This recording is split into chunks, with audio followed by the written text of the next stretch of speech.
Yeah. Okay. Good morning and welcome to this special segment of the Business Buzz.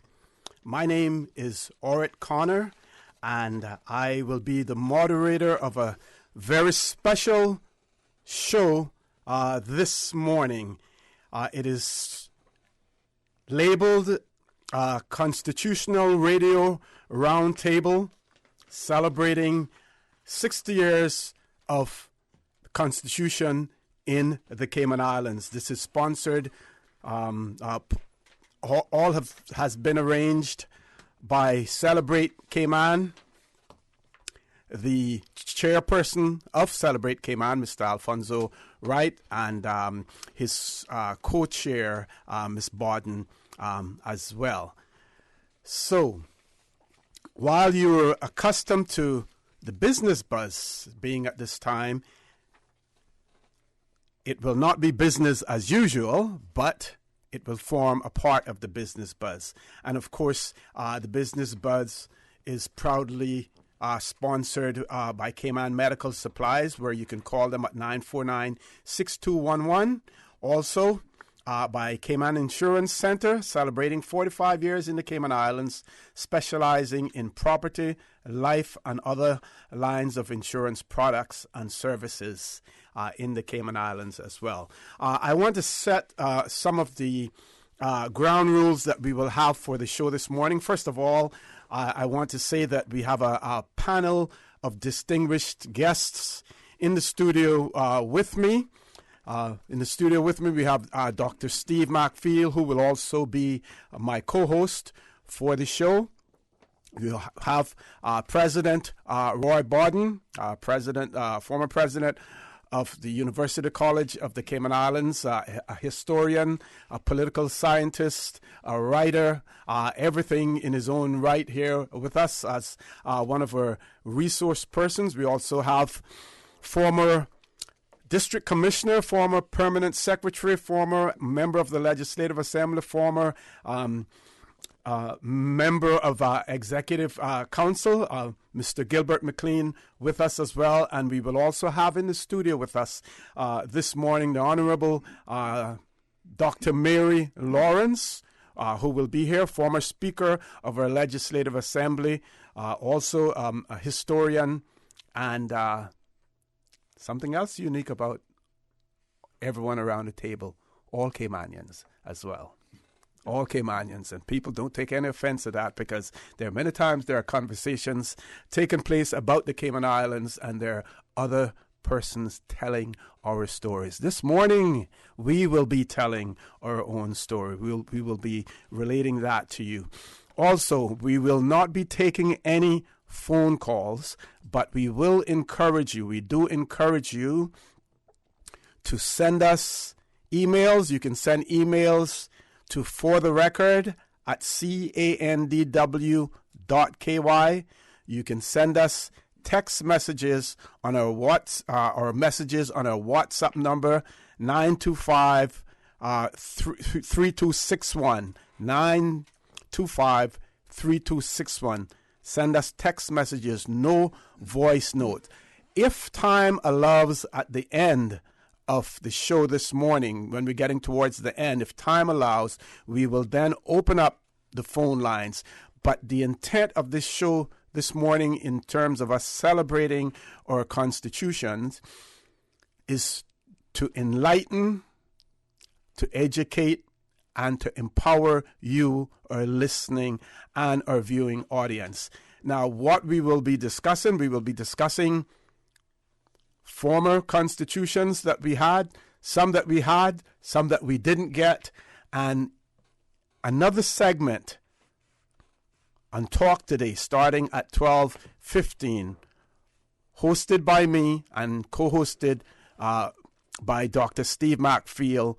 Again, we will continue the discussion, and we will be talking more then about our current constitution. We will have persons from the Constitutional Commission who will be here with us. We will have a former leader of government business with us, who was an integral part of the discussions on the on our current Constitution, the 2009 Constitution as well. So it will be an extremely interesting day of discussions here on Radio Cayman. We encourage you all to listen. For those of you who are government employees, we hope that your heads of departments and other bosses will give you some time to follow us as well. This is important to you also, because in your dealings with your clients, the public of the Cayman Islands, you need to know about your constitution as well, and you need to know the constitutional rights that the people who sometimes stand in front of you and are pleading with you and are asking you to be lenient while not breaking the rules, you need to know about your constitution as well. So with those few remarks in terms of setting the record, I want to have my guests to go around the table and say good morning to our audience and say a few words as well, starting with my co-host, Dr. Steve Matfield. Good morning to you, Mr. For the Record. And good morning to Mr. Roy Borden, and good morning to Mr. Gilbert McLean, and good morning to all the people in For the Record land listening to you this morning. It's a very important day for us. I didn't think I would be here to celebrate 60 years of the Constitution, of the 659 Constitution. Mm-hmm. I remember when it came, and I remember the enthusiasm about it. And although a lot of us at the time, we were very young and enthusiastic about change in Cayman, but we were not happy with all the things that it didn't do for us. Mm-hmm. And of course, you know, I was a disciple of O.L. Panton. Yes, I called myself a Pantonite, and it's from that school that I say what I'm saying today, and I make no apologies for it, because I think that that we had the chance to be better off constitutionally, and we didn't take it, and we're still in that position today. Mm-hmm.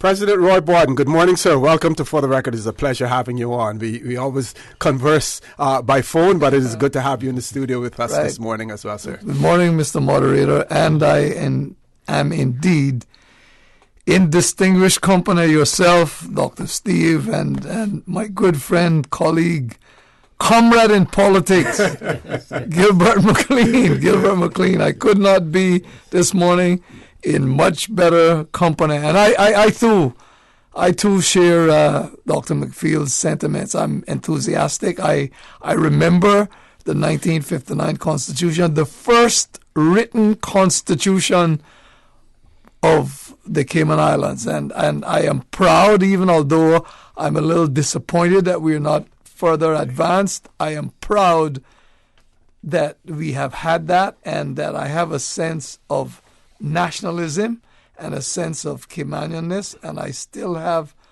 that. And indeed, my enthusiasm and my interest and my commitment to my jurisdiction, to my society, these Cayman Islands, have grown, and it is a privilege and a blessing for me to be here today, especially among, as I said, such people whom I hold in high esteem. And I look forward to listening. I look forward to making contributions myself.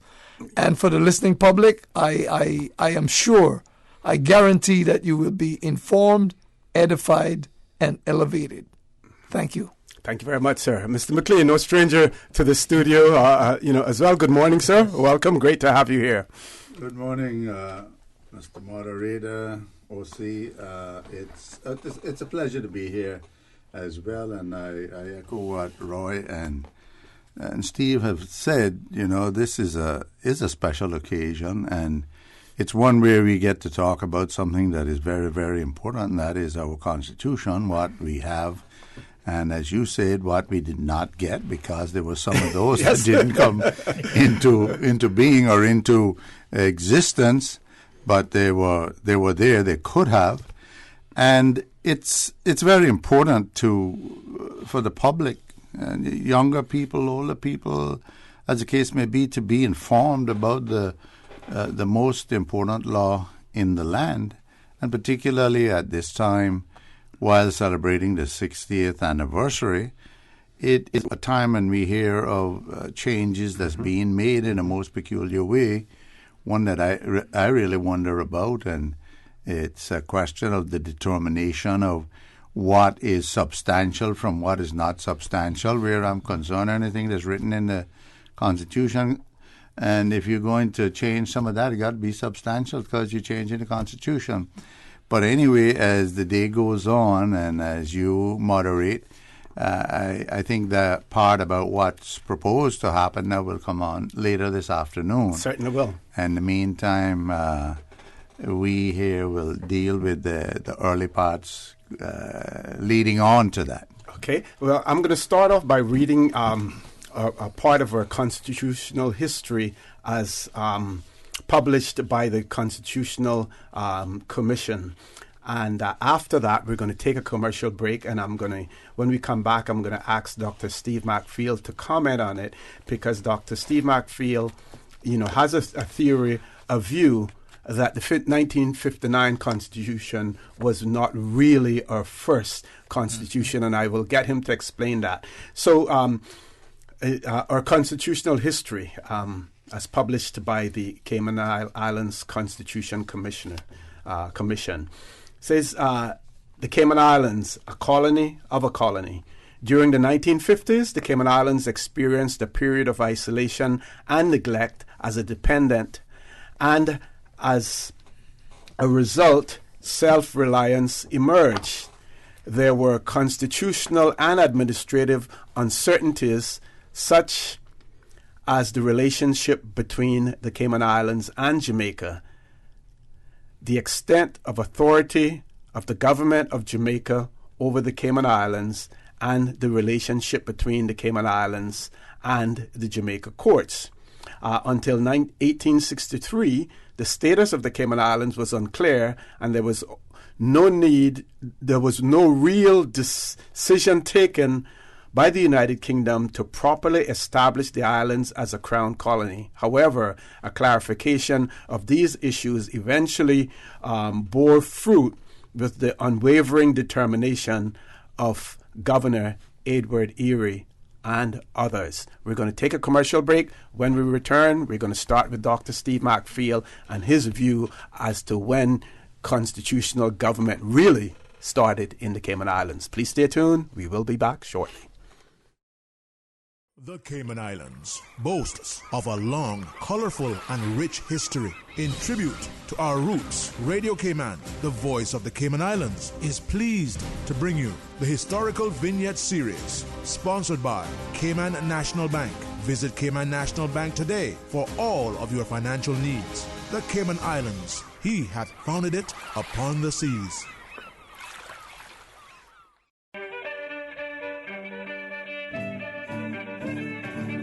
On January the 18th, 1962, the Assembly of the Cayman Islands voted unanimously to continue their present association with Her Majesty's government in the United Kingdom. Leading the change for remaining a British Crown colony was Dr. Roy McTaggart, the 9th national hero of the Cayman Islands. Opposed to aligning with Jamaica, Dr. Roy canvassed the Cayman Islands and received more than 3,000 signatures in support of remaining with Britain. MLAs from the sister islands were equally vocal in their support of being tied to Britain in the strongest possible terms, with a signed petition of 79% of the registered voters stating if Grand Cayman chose to remain with an independent Jamaica, the sister islands would seek separate crown colony status under Britain. Radio Cayman's historical facts vignettes are proudly brought to you by Cayman National, with branches on all 3 Cayman Islands. Visit Cayman National Bank today for all of your financial needs. When you need stability, think Business of the Year. Considering a new career opportunity, think Best Place to Work. When dependability matters, think Outstanding Workforce. In need of a reliable financial partner? Think Bank of the Year. When you seek excellence, think Cayman National. No matter how many accomplishments we achieve, we always set the bar higher. That's why we are the most awarded bank in Cayman, and we are proud to be your 2018 Bank of the Year. I'm Michael Webster. And I'm Denise Brown of Cayman Insurance Center. Family is not the most important thing, it's everything. And for 45 years, we have worked with the community and their families on protecting themselves for the future. Whether it's providing top-rated life insurance or protecting your family's household investment. From our family to yours, we understand and we care. I'm Denise Brown. Call me at 814-7229. And I'm Michael Webster at 925-5433. We are Cayman Insurance Center, specializing in property, life, and other lines of insurance products and services at an affordable rate. We are Michael and Denise at Cayman Insurance Center. Call today. Oh gosh. Don't let the stress of taking care of loved ones get you down. Home care, now made easier with Cayman Medical Supplies. 100% Caymanian owned. Cayman Medical Supplies now stocks a wide range of home care supplies. Hospital beds, all types of wheelchairs, including beach access wheelchairs, lifts, commodes, shower chairs, walkers, Curad brand orthopedic supplies. Free blood glucose monitors with the purchase of 1 pack of test strips, blue underpads, and a whole lot more. Need home care convenience? Drop by Cayman Medical Supplies at 93 Smith Road, Windward Center, or call 949-6211. Free delivery. Shaken yet standing firm. I was not built to break. This is Radio Cayman in the Cayman Islands. Good morning and welcome back to this special edition of the Business Buzz. It is Constitutional Radio Roundtable celebrating 60 years of Constitution in the Cayman Islands. With me, Dr. Steve McField, President Roy Borden, and Mr. Gilbert McLean. Coming to you, Dr. Steve McField, on your views in relation to constitutional government in the Cayman Islands. Well, I believe that I don't know if the Constitutional Commission is aware that many years ago, the Caymanian people were actually an independent colony. In 1831, when the problem started between Jamaica and the Cayman Islands, I don't know if they are aware that there was a huge dispute between Cayman and Jamaica. One of the disputes was because of defense of the island, and one of the disputes was raising taxes to carry out the expenses that the Caymanians felt, and to give them more power in a summary court, and to appoint more magistrates. Because remember now, the island was administered by magistrates who had commission from the governor of Jamaica. That is how the island was administered. So three Caymanians, Drummond, Reed Watler Borden, and Stephen Watler Jr. drafted a letter up to the governor, say, listen, we need to raise a militia to protect ourselves, because there was a skirmish here between Cayman and Cuba at one time, and we need to raise taxes so that we can maintain the militia, and we need you to give us more power over the petty court, and we need you to appoint more magistrates.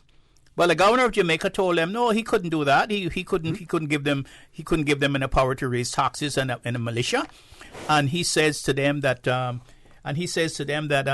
all he could give them was the power to appoint a few more magistrates. Well, they came back to Cayman. The emissary, which would be Watler Borden, came back to Cayman and informed the inhabitants of what had happened, and they sent a notice out to all of the freedmen to come to Pedro St. James on the 10th of December, 1831. And it was at that meeting on the 10th of December that they decided that they were going to form their own government. And then on the next week, next Saturday on the 10th of December, they had an election at Pedro St. James where they elected a legislature, and they formed a legislature. There was an election. There were upper house and a lower house. The lower house was the house of the justices of the vestry, and the upper house was the house of the magistrates. Laws that were passed down in the lower house had to go up to the upper house before they became law. And they drafted their own laws, several laws. They imposed taxes on homes, taxes on boats, taxes on bulls and heifers, and taxes on canoes. They imposed taxes. They raised a militia of 200 men. Stephen Watler was the lieutenant commander of the militia. The taxes that they raised were used to provide powder, bullets, and weapons and uniforms, and all men between 16 and 60 had to serve in the militia at a penalty of 1 shilling and 6 pence per day for every day that you refuse to serve. Wow. But the most important thing, so they went all around the districts, and the militia was stationed in every district from East End all the way back to West Bay. And on the 2nd of January, 1832, the first law that they passed when the legislature met the day after New Year's Day was a law to regulate how the legislature would function. Okay. And I say that actually, if you pass a law to regulate how your government functions, that there must be a constitution or a form of a constitution. And that is why I say that the first constitution was in 1832 when we took our independence from the governor of Jamaica and started our own government.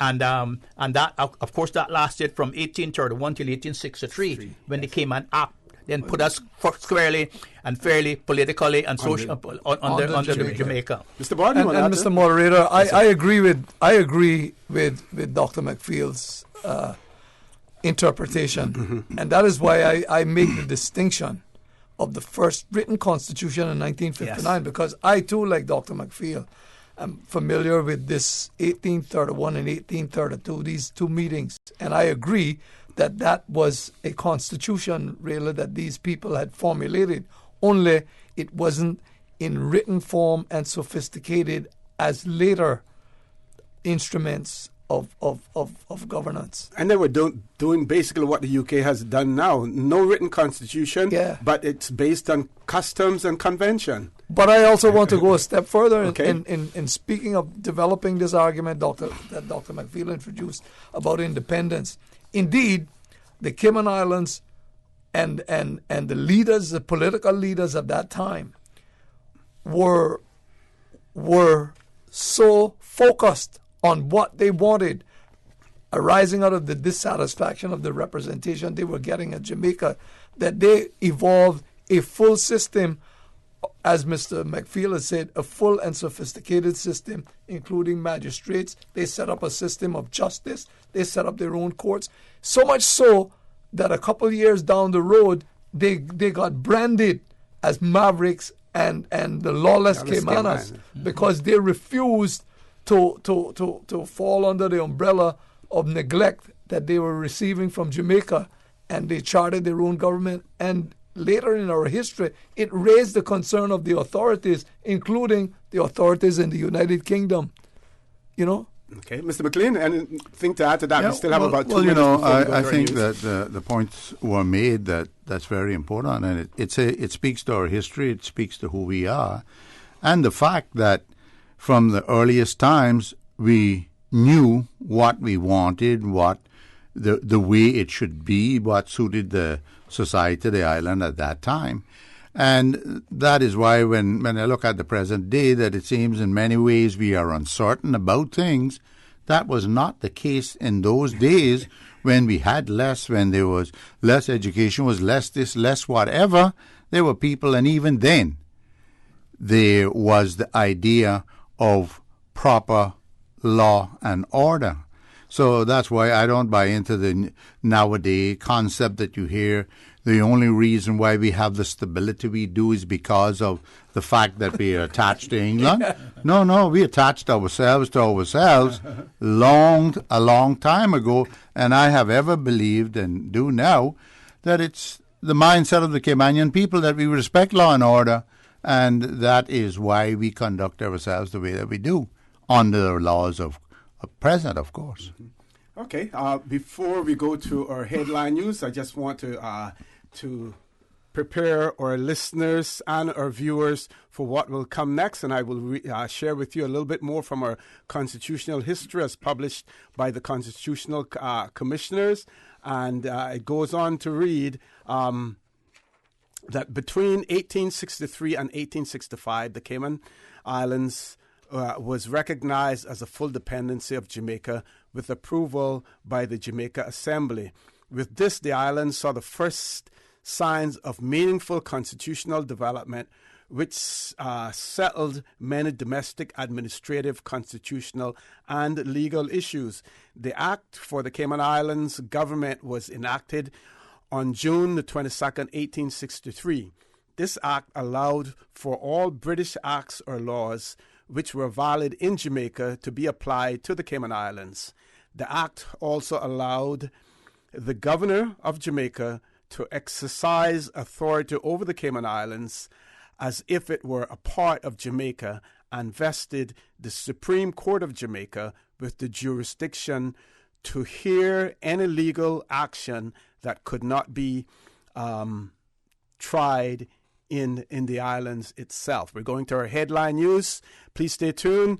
The Constitutional Radio Roundtable discussion brought to you by the Business Buzz through the Business Buzz will continue after the 8 o'clock news. Thank you, Mr. Connor. And studio time now by Price Right is 7:59. Price Right is Grand Cayman's warehouse shopping superstore, making your dollar go further with huge savings and no membership fees. Get more of the things you use every day at the right price. But it's not just grocery and health and beauty. Price Right has a full range of products from office to automotive, patio furnishings to kitchen appliances, and even electronics. And since warehouse prices mean savings for you, everything is priced right at Price Right, Grand Cayman's warehouse shopping superstore. The voice of the Cayman Islands. 89.9 FM in Grand Cayman and 93.9 FM in Cayman Brac and Little Cayman. Silver wings shining in the sunlight. Radio Cayman. Access and information. Your community. News and information. Radio Cayman is your choice, your voice for today's biggest news. Radio Cayman.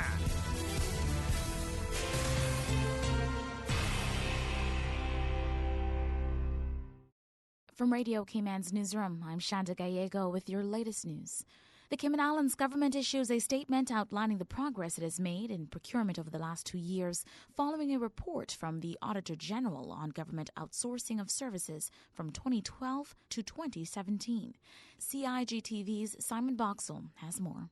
A recently completed procurement manual and the training of more than 600 public servants are just some of the ways that government is working to ensure that the public receive value for money when it comes to procurement. The enactment of the procurement law and legislation in 2018 also addressed a number of the Auditor General's concerns. In addition, officials note that the Procurement Office's website now serves as a central library for civil servants and vendors seeking guidance on procurement matters. That's CIGTV's Simon Boxall. The Auditor General, meantime, says her office believes government can more effectively leverage its resources in order to get more value for money. Ministries are independently buying services, often the same services from the same suppliers, and there is limited competition for many services. Government needs to make better use of its collective buying power to achieve greater benefits and efficiencies from outsourced services. Auditor General Sue Inspear there. The full report is available online at auditorgeneral.gov.ky. Prime Minister of Jamaica, the Most Honourable Andrew Holness, complimented the Cayman Islands for what he describes unity without crisis. You don't need to have crisis in order to have consensus. Good governance, strong civil society participation, strong media, strong parliament can reach consensus without crisis. And I believe that your society has demonstrated that. And the success of your society will rest on the continuation of that. His comments came at the Constitutional Cultural Breakfast this past weekend. Prime Minister Holness encouraged other nations in the region to follow in the Cayman Islands' footsteps. In other local news, just 12 weeks until the 7th annual Hannah's Heroes Big Shave, and organizers are encouraging supporters to pass up their summer haircuts and sign up to shave their heads and help raise funds to further research grants for all types of childhood cancer research. These funds are hugely life-changing for kids battling cancer and the families around them.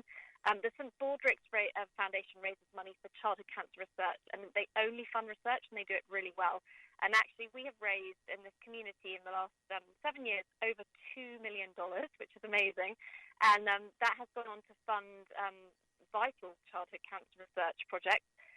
We have had 9 research grants named in honour of Hannah's Heroes, and they are all in pioneering, amazing institutes across the US who are doing this really groundbreaking trials and studies into finding better treatments and cures for childhood cancer. Co-organizer Nikki Callender tells Radio Command shaving isn't for everyone, so there are other ways to get involved throughout Childhood Cancer Awareness Month, including hosting bake sales, dress-down days at work or school, sponsoring a colleague or friend shaving at the Big Shave, and by attending the September 20th event. The Big Shave takes place at the Wicket in Cricket Square, again on Friday, September 20th. For more, check out stbaldricks.org/events/Hannah's Heroes. We now turn to the BBC with a check of international news. That is it from me. From Radio Cayman's newsroom, I'm Shanta Gallego. BBC News with Jerry Smith. The British Prime Minister Theresa May has praised Royal Marines commandos who stormed a Panamanian-flagged oil tanker off the coast of Gibraltar. They'd been dropped on board the vessel by rope. The ship was suspected of carrying 2 million barrels of Iranian crude destined for Syria in defiance of an EU embargo.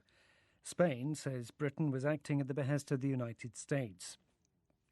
The UN says it's received reports that Libyan guards shot at migrants as they tried to flee from airstrikes that hit a detention centre near Tripoli on Tuesday night. It says at least 53 people, including children, are now confirmed dead from the attack on the Tadjoura camp. A court in Amsterdam has sentenced one of the Netherlands' most notorious gangsters to life in prison at the end of a marathon trial. Willem Holleder was convicted of ordering the murders of 5 men, described by prosecutors as criminal associates. The victims included his ex-brother-in-law, with whom Holleder was previously jailed for the kidnapping of the beer executive Freddie Heineken. BBC News. Access to information. What's happening in your community? News and information, music and more. You can find us. www.radiocayman.gov.ky. Like us on Facebook and follow us on Twitter. Radio Cayman is your choice, your voice for today's biggest news. Radio Cayman.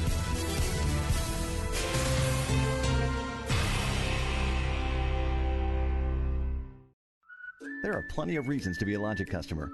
There's lightning-fast internet connectivity. There's the great overall customer experience. And now, you can improve your Wi-Fi connectivity with Logic Boost Wi-Fi for free. With Boost, you can extend your freedom to stream, game, and download seamlessly anywhere in your home, like your patio or your underground lair if you have one. Sign up now for any Logic Bundle package and get free Boost Wi-Fi for a limited time. Visit logic.ky for details. The Weather Report is proudly sponsored by Super Stitch Sewing and Fabric Center, your one-stop household store at 39 Pasador Place, Smith Road. Still offering the best prices in town. Call 949-2833 or go to superstitch.com.ky. New stock has just arrived at Super Stitch. Now don't take my word for it. Drop by and see for yourself. Fresh off the boat, we have loads of fabric, vinyl upholstery fabric, fabric for cushions, outdoor fabrics, and dress fabric. That's not all. Super Stitch has sewing accessories and craft items. Included in the new shipment, you will find sheets, comforters, throw pillows, bath mats, rugs, and curtains for every room in your home. Super Stitch, 39 Pasador Place, Smith Road. Still offering the best price in town. Call 949-2833 or go to superstitch.com.ky. Good morning. Time now for the latest weather report. Synopsis indicate light winds along with smooth to slight seas are expected across the Cayman area for the next 24 hours as a result of a weak pressure gradient across the northwest Caribbean. Radar images show scattered showers around the Cayman area moving towards the southwest. Now, the forecast for today calling for partly cloudy to cloudy skies with a 40% chance of showers and possible thunder. Temperatures will be in the upper 80s. Winds will be variable at 5 knots or less, and seas will be smooth to slight with wave heights of less than 2 feet. Forecast for tonight, pretty much the same, partly cloudy skies with a 30% chance of showers and temperatures falling to the upper 70s tonight. Your winds will be east to southeast at 5 to 10 knots. Seas will be smooth to slight with wave heights of less than 2 feet. Today's high tide will occur this morning at 10:20, low tide this afternoon at 4:42, and a high tide again tonight at 11:30. The sun will set this evening at 6 minutes past 7 and will rise tomorrow morning at 5:53. And the outlook is calling for mainly fair skies from Friday morning through Saturday morning. And that's the very latest on your weather report. Superstitch Sewing and Fabric Center was the proud sponsor of the Weather Report, your one-stop shop for all of your household items, craft items, jewelry, beads, and decorations, and much more. Call Superstitch at 949-2833 or email customer care at superstitch.com.ky. New stock has just arrived at Superstitch. Now don't take my word for it. Drop by and see for yourself. Fresh off the boat, we have loads of fabric, vinyl upholstery fabric, fabric for cushions, outdoor fabrics, and dress fabric. That's not all. Superstitch has sewing accessories and craft items. Included in the new shipment, you will find sheets, comforters, throw pillows, bath mats, rugs, and curtains for every room in your home. Superstitch, 39 Pasadora Place, Smith Road. Still offering the best price in town. Call 949-2833 or go to superstitch.com.ky. Good morning once again. Let's take a look what's happening on our roads. Traffic steady on Huldah Avenue. Moderate flow of traffic on Thomas Russell Way. And traffic steady coming from the east on Shamrock Road and the Linford Pearson Highway. And traffic is moderate coming off of Bobby Thompson Way. Looking at what's happening on from the West Bay four-way stop. Light to moderate traffic flow. No issues on Owen Roberts Drive as traffic is light. On the Westway Road and from the Ritz, traffic is moderate in both directions, and the same for Godfrey Dixon Way and Easted Avenue. Traffic is moderate. A little busy traffic on Crew Road. If you see any accidents or incidents on Cayman's roads, give us a call here at Radio Cayman, 949-6990. Remember 10-2 on the steering wheel. Have a good morning. Always ensure that food preparation utensils are washed with a strong detergent and rinsed in hot water in the event that they have made contact with flood water. Boil silverware for 10 minutes and immerse glass, porcelain, china, and plastic items in a solution of hot water and 10% chlorine bleach before use. For more post-hurricane food safety tips, visit DEH website at deh.gov.ky. The voice of the Cayman Islands. 89.9 FM in Grand Cayman and 93.9 FM in Cayman Brac and Little Cayman. Silver wings shining in the sunlight. Radio Cayman. Good morning and welcome back to this special segment of the Business Buzz, which consists of a constitutional radio roundtable discussing the various constitutions of the Cayman Islands, culminating this afternoon on Talk Today with talks about our current constitution, the Cayman Islands Constitution Order 2009. I just want to remind you that we're not taking any phone calls at this point in time, but if you have any questions, any observations, please feel free to send them to us by email. Email is for the record at candw.ky or WhatsApp us on 925-3261. Before we continue, I want to say good morning and a hearty welcome to the Honorable Mary Lawrence, who has joined us now as well. And Miss Lawrence, just like the other persons around the table, I want to give you an opportunity to say hello to our listening and viewing audience and for some opening comments as well, please. Good morning, everyone. Good morning, Cayman, and welcome to what we hope is going to be an enlightening session on the Constitution of the Cayman Islands. I'm not going to waste a lot of time talking about how I feel about this because I think everybody knows. But I was listening as I came in, and I am a little bit perturbed the Constitutional Commissioner is trying to propagate the idea that there was nothing here before 1959. Because from the very early days, when we decided we were the only, and I say this with emphasis, the only territory in the Commonwealth that formed its own government. Every other territory was colonized. Mm-hmm. The British sent people in and they colonized the territory. That did not happen in Cayman. We, the Caymanian people, formed our own government, our own legislature. We formed the courts in 1823, set up the system of courts and courtrooms and various sides of the court. And in 1831, we made a decision in December the 5th to have elections. And on the 10th of December, the elections were held and the country was established. We passed the law to establish the Legislative Assembly on the 2nd day of December to set up the precepts for the Legislative Assembly. We might not have had a constitution written down, but when you read our history, it is referred to the Constitution of the Cayman Islands. We didn't have a written constitution, but Britain doesn't have one now. I mean, ever since the Magna Carta, all they have done is they have had procedures and precedents, and they hang all their laws on those procedures and precedents, which is exactly what we did in the Cayman Islands until 1863, when, and it's so strange, you know, I was doing some research, and Lord Sligo said on his visit to Cayman in 1834 that they had a form of representative, they had gotten together and had a form of representative government, the like of which had never been seen before. Right. Wow.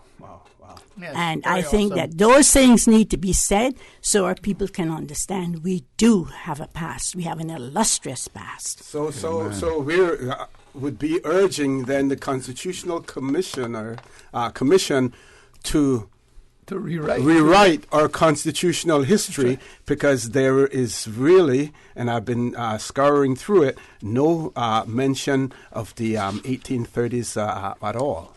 None mention them. The other thing that was done then, when we finally got and you know, we were the ones who wrote England and who wrote Jamaica and said, who were from? Were we a British Crown colony, or were we dependents of Jamaica? And they didn't answer us. They ignored us. When it finally got around that the Imperial Act was passed in 1863 that linked us to Jamaica, you know, they didn't just visit Jamaica on us. They took into consideration the fact that we had a government here.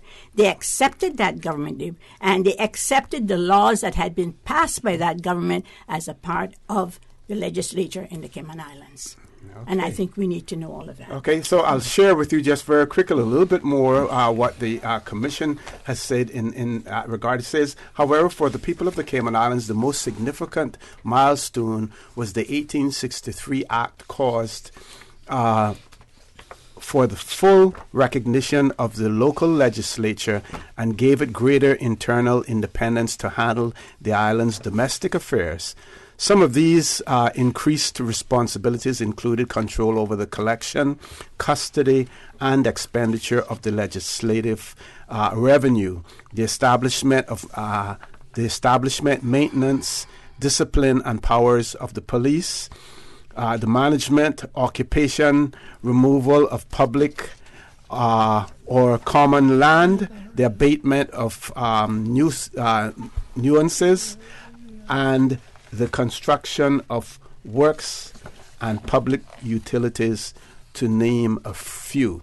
So in the 1830s and the 1860s, we were more advanced than we are today. Yeah, but we already had those. We already had those things. Okay, well, let's focus. Had those things. Let's discuss that, gentlemen. Let's discuss. I know we discussed some of it before, but let's focus a little bit more on it. Let's talk a little bit more about it, because the people of the Cayman Islands need to know that. They need to know where we're coming from.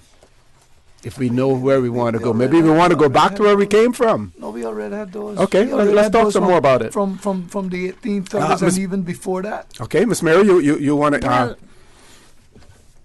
just give me 1 second here, because I have... Okay, sure.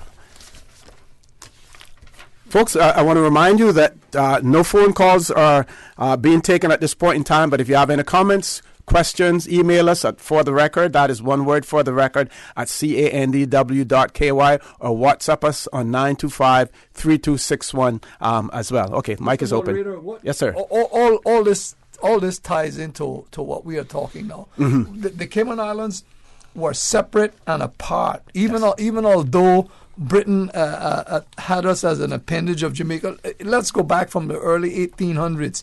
What transpired? The reason why the Cayman Islands is unique in the British Caribbean, because when the emancipation came, when the abolition came and emancipation, the slaves in the Cayman Islands never had to serve an apprenticeship period, because in 1817, during the Slave Registration Act, the Caymanians refused to register their slaves. And then, when the British were paying compensation, it came through Jamaica. Jamaica didn't inform the Caymanian slave owners of the compensation, and they took all the money for themselves. And the Caymanian people, when the Caymanian people they said, no, this can't work. And so that is why when Sligo came in 1835, it was complete and free manumission. I say all that to say that we were in charge of our own affairs from the early 1800s.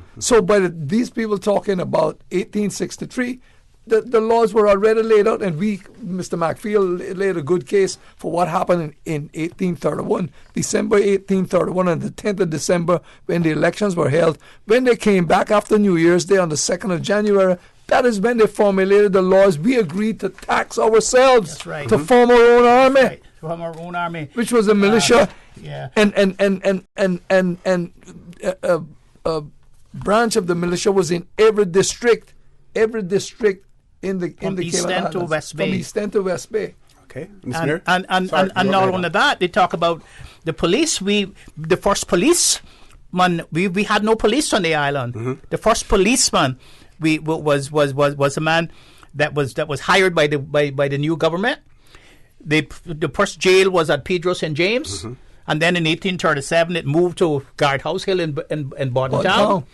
And so we had law and order.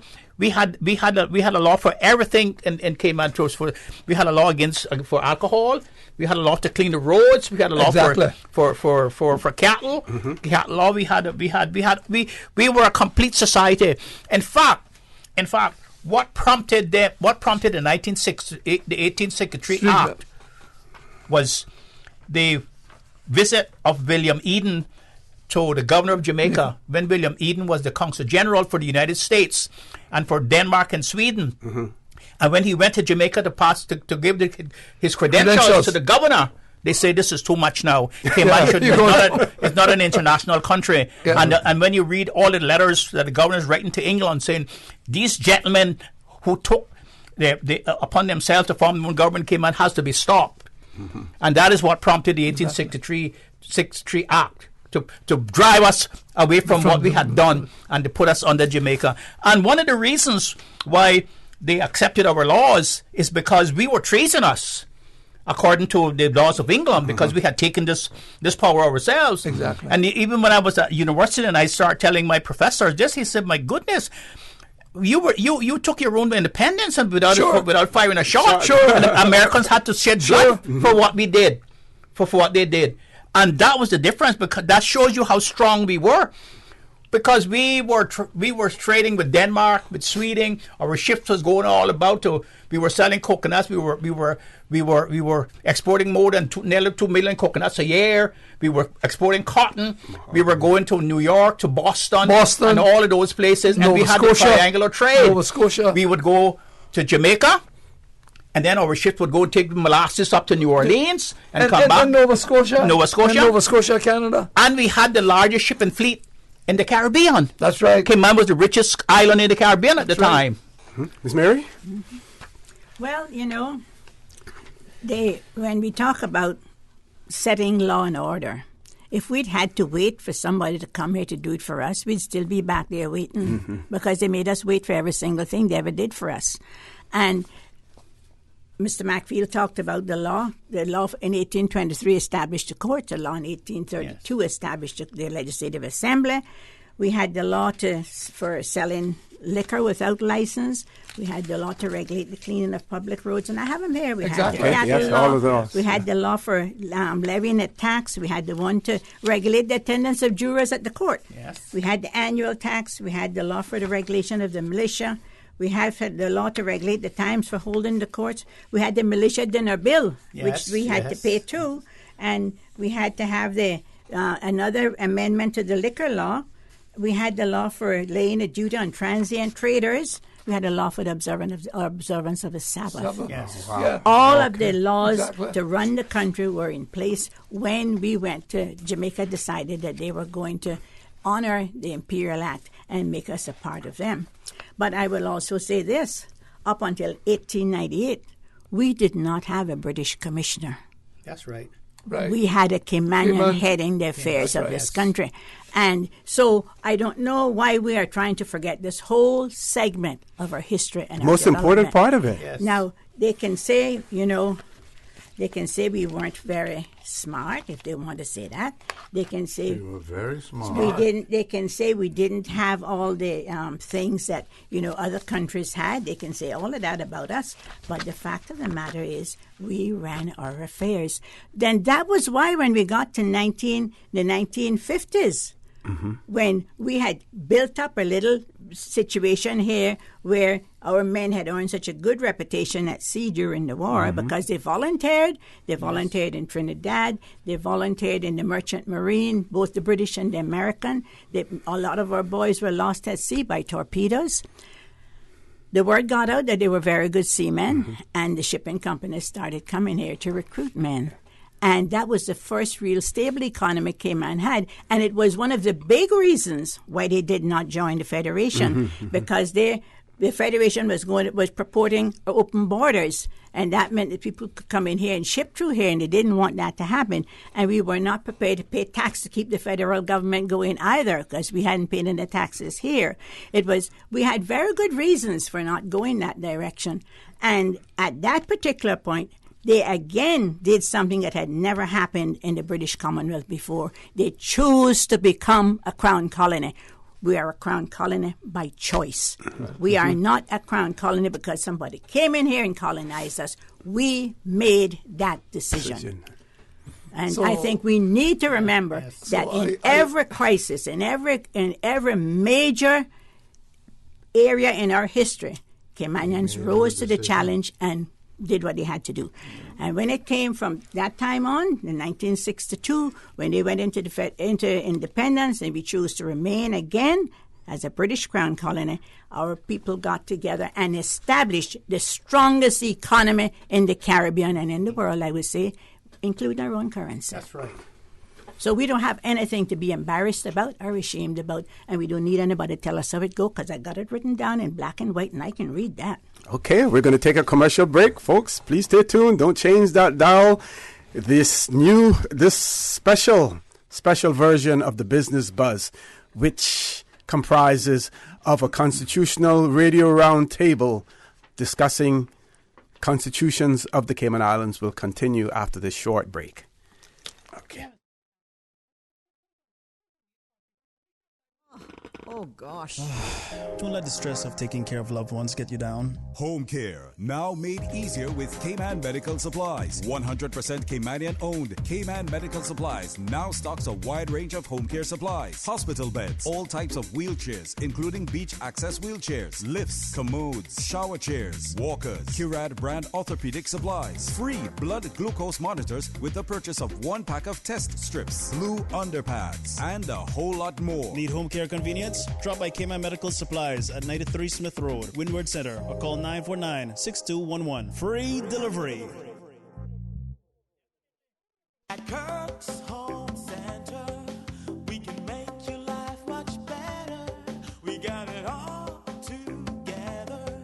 We got a great deal in store for you. This This week at Kirk Home Center, cut through grime in no time with an electric power washer and rolling cart for $249.99. Get a smooth finish with a drywall sander for $649.99. Cook up hearty pasta dishes in a 6 and 2-quart pasta pot set for $14.09. And give your hair some added bounce and texture with a diffuser hairdryer for $37.49. Kirk's Home Center.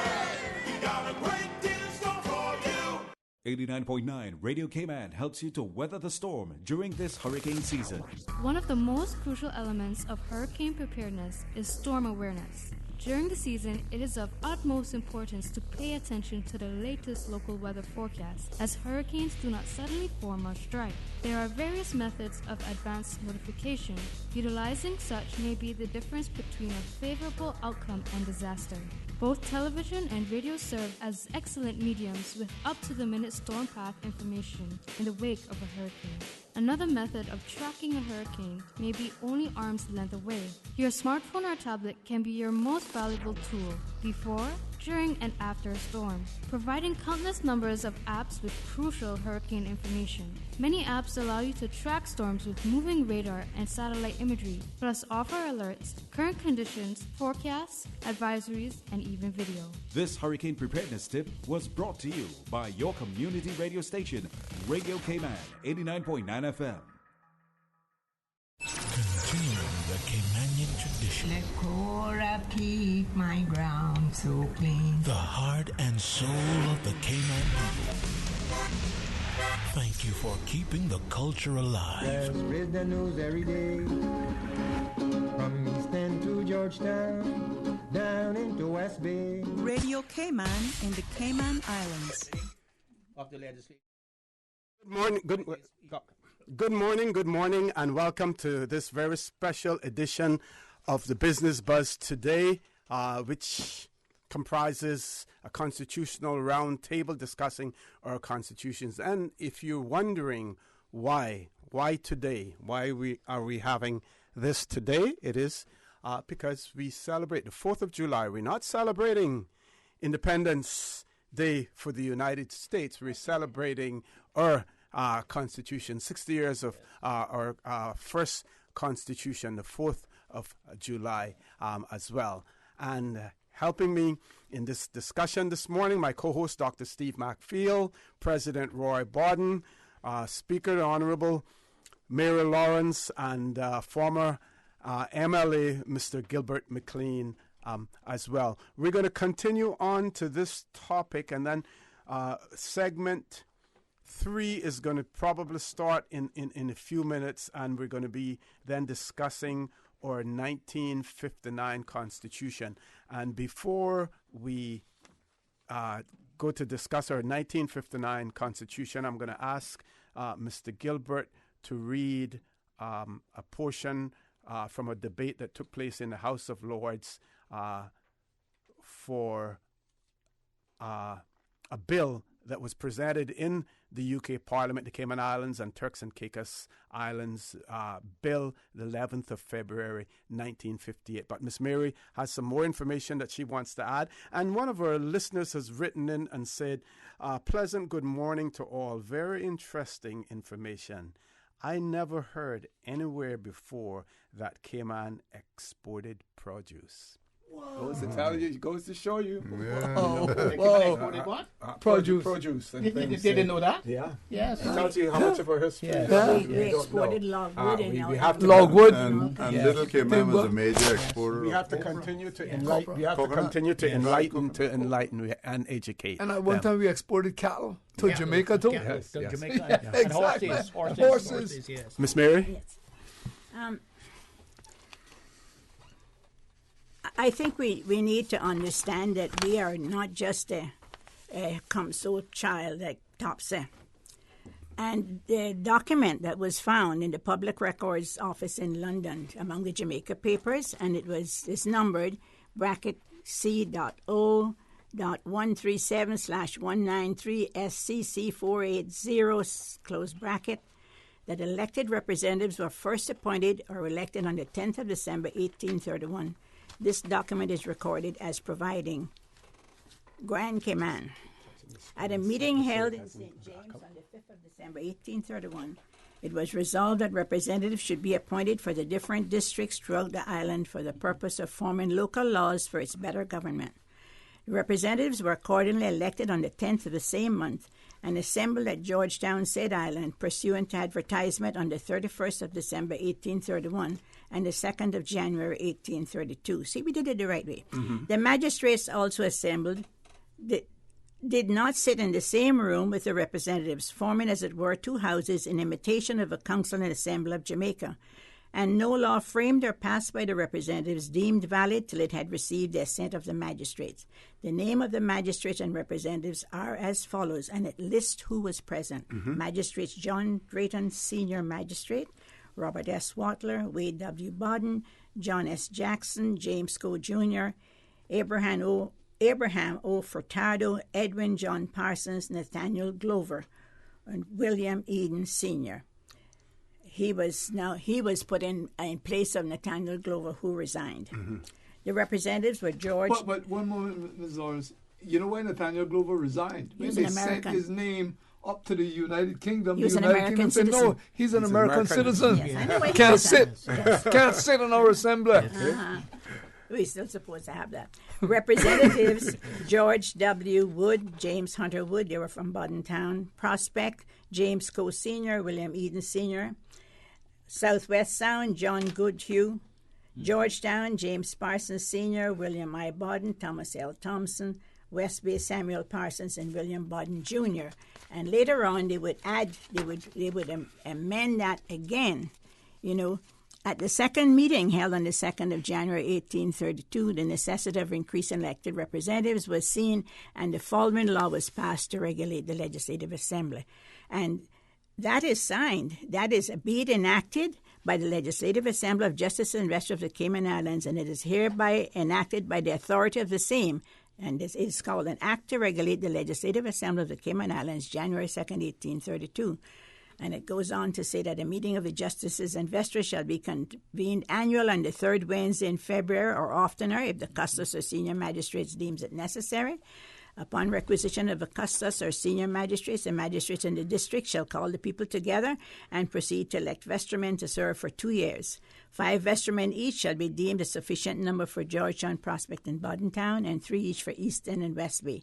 5 magistrates and 12 vestrymen shall be considered a sufficient number to proceed with, that is your quorum, and transacting a business which shall at any time be brought forward respecting the affairs of these islands. Any magistrate or vestryman who shall wilfully absent himself from any session of the Legislative Assembly whereof 5 days' notice had been given without a sufficient cause for such absence, the cause assigned being sent to the clerk in writing, you couldn't just not show up, to be laid before the justices and vestrymen assembled, shall forfeit 20 shillings to be recovered in a summary manner before any 2 magistrates. Now, what a good thing that if that was being done now, Yes, much bigger. Yeah, and Dr. Markfield, again, it's supposed to point what 20 shillings are plenty of money, What of course. Miss Mary Lawrence has read out there are items that you would normally have in a constitution. Exactly. Items that you... Now, I'm going to raise a controversial question here, and I'm going to get Dr. Markfield. Any of you can answer it. I noticed the surnames of all those people. I didn't hear any Markfields. I didn't hear any Ebankses. I didn't hear any Browns. I didn't hear any Scots. Some of the common black names in the Cayman Islands. Why was that? Because they were That's a rhetorical question. They were not free men at the time. Yes, you had to be free and you had to own property. Mm-hmm. Yeah. And of course you had to be own free and own property. And Yes. they were not free and they didn't own any property, so they couldn't vote. Yes. Well, the other thing, when we're talking about the compensation for slaves, Yes. the Cayman Islands is probably the only territory again who said when the act came to abolish slavery, they allowed the people to just go out and pick a piece of land that they wanted, which is why Caymanians have always been landowners. That's You could right. go and pick any piece of That land is my you want lament. and stay on it, live on it, and have it for your family and pass it on to the next generation. It Indeed. doesn't matter whether you're black Made or the- white. The difference for us. Indeed, if you take From all the other islands. if you take some of the masters actually who were intestate, had no children of their own, allowed the slaves to stay, and when they died, appropriate their estate. Now, you read something there, Ms. Lawrence, that later on, if we have a chance, we can discuss that when we get to the universal suffrage. Oh, should I just read this 1958? No, we'll come to that in a few minutes. It said, shall call the people together.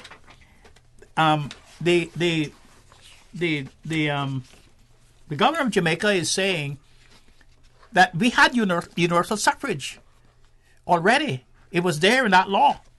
Oh yes. And therefore, we didn't have to go through all this thing in 1948 to get it, because it was here. This is what it meant. Shall call all the people together. That means women as well as men. Yeah, made no distinction. It made no distinction. But there were certain people here who didn't want that to happen and kept the women out. Okay, we're gonna transition a little bit now, and what I want to talk about just before Mr. McLean reads the some of the excerpts from the House of Lords debate, approaching the Federation of the West Indies, the obvious failure of that. And the UK government, the British government at that point in time, then had to make provisions for the Turks and Caicos Islands and the Cayman Islands. Let's talk briefly about the Federation of the West Indies, very, very briefly, how it transpired. How did we get to the 1950s, 1956, when we started to make preparations, when we knew that the Federation was not going to succeed at the end of the day, and Cayman then had to make a decision? Well, Miss Mary already alluded to that. Well, one of the reasons why we didn't want to join the Federation was because it was going to curtail the autonomy that we had already achieved, economically, socially, and politically. And so we didn't, and let's put it the way it is, we did not want to be in the same league with all those people up in the Eastern Caribbean who we had no affiliation with. That was something, even with Jamaica. If you notice that, there was same as a rivalry between Jamaica and Cayman. We had always been in this island, stalwart individualists, frontier people who went our own way and decided to paddle our own canoe without any help from outside. Because remember, now we were sort of neglected off the beaten track, the place that time forgot. And so when this federation came in, if you read the resolution, I would just like to read this resolution that the legislature made. Sure.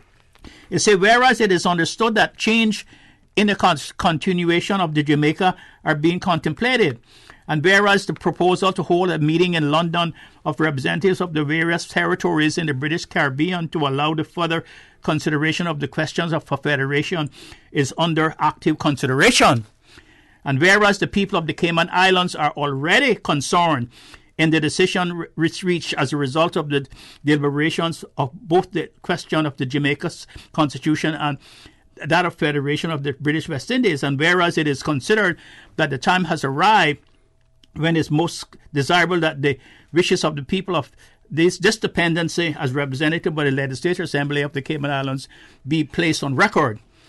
Be it resolved by unanimous approval of this Assembly that the President be requested to inform His Excellency the Governor, and through the proper channels, the First Honourable Secretary of State for the colonies follows, that the people of the Cayman Islands are closely concerned with the decisions reached and regards change in the Constitution of Jamaica and the decisions taken on the question of federation, that where these two major questions relate to the Cayman Islands, the special and peculiar position of the dependency should be borne carefully in mind.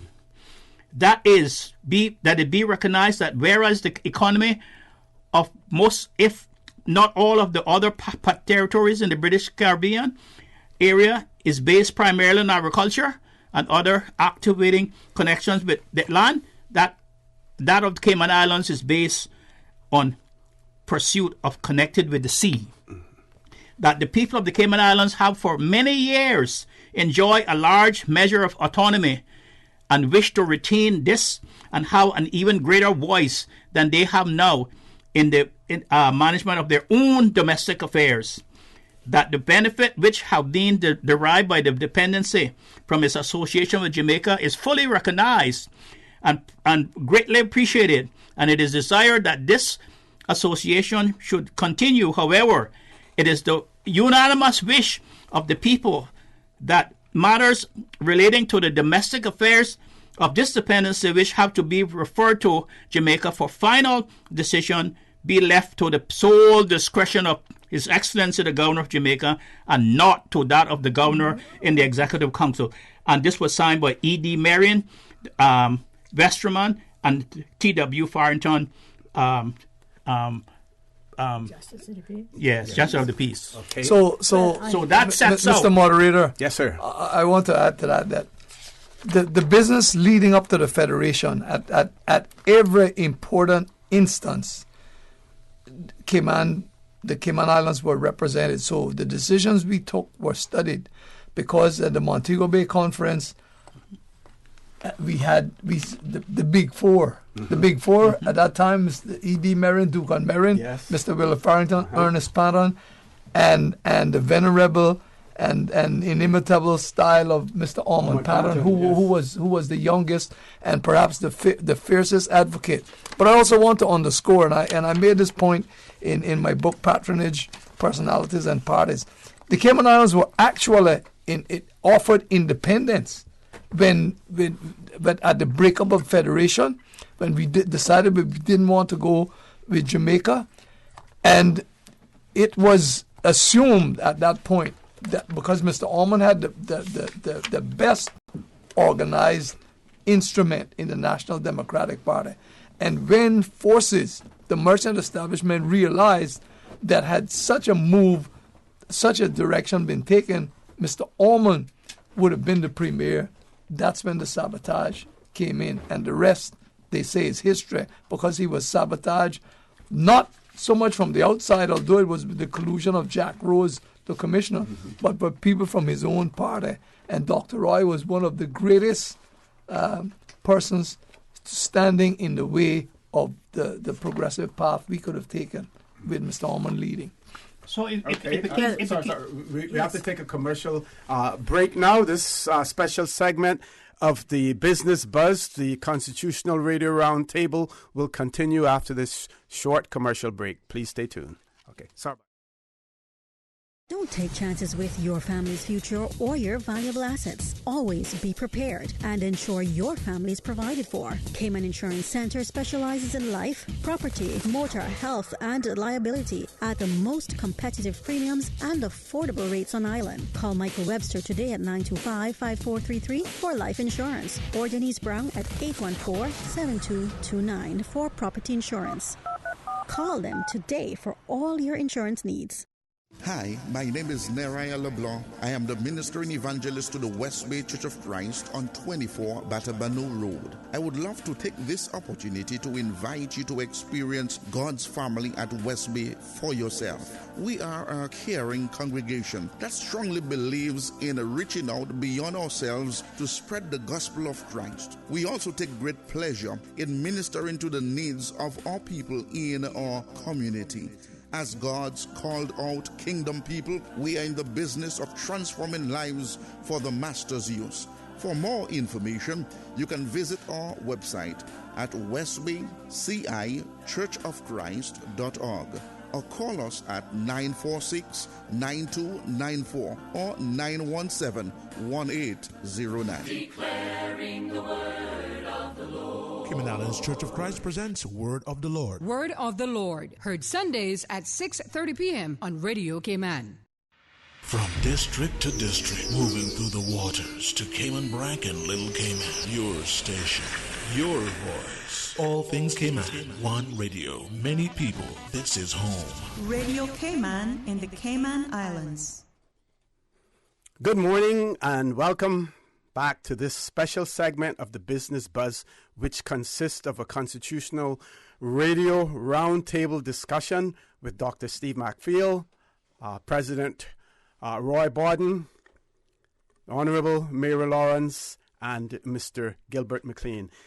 The point that we have reached in the discussion is prior to the events taking place prior to the 1959 Constitution for the Cayman Islands. And as promised, I'm going to get Mr. Gilbert McLean to read some portions from the debate that took place in the House of Lords. Mr. McLean. Thank you, O.C. This is a bill called the Cayman Islands and Turks and Caicos Island Bill, and it is from the 11th of February 1958. And the Earl of Perth is quoted as saying, "My lords, I feel that I owe you an apology. You are hearing me a great deal this afternoon, but it's just an accident of events that there happens to be two bills on colonial matters to be dealt with today. This bill, I think, is less difficult to understand, and again, I hope that it will not be a controversial one. The purpose is simple.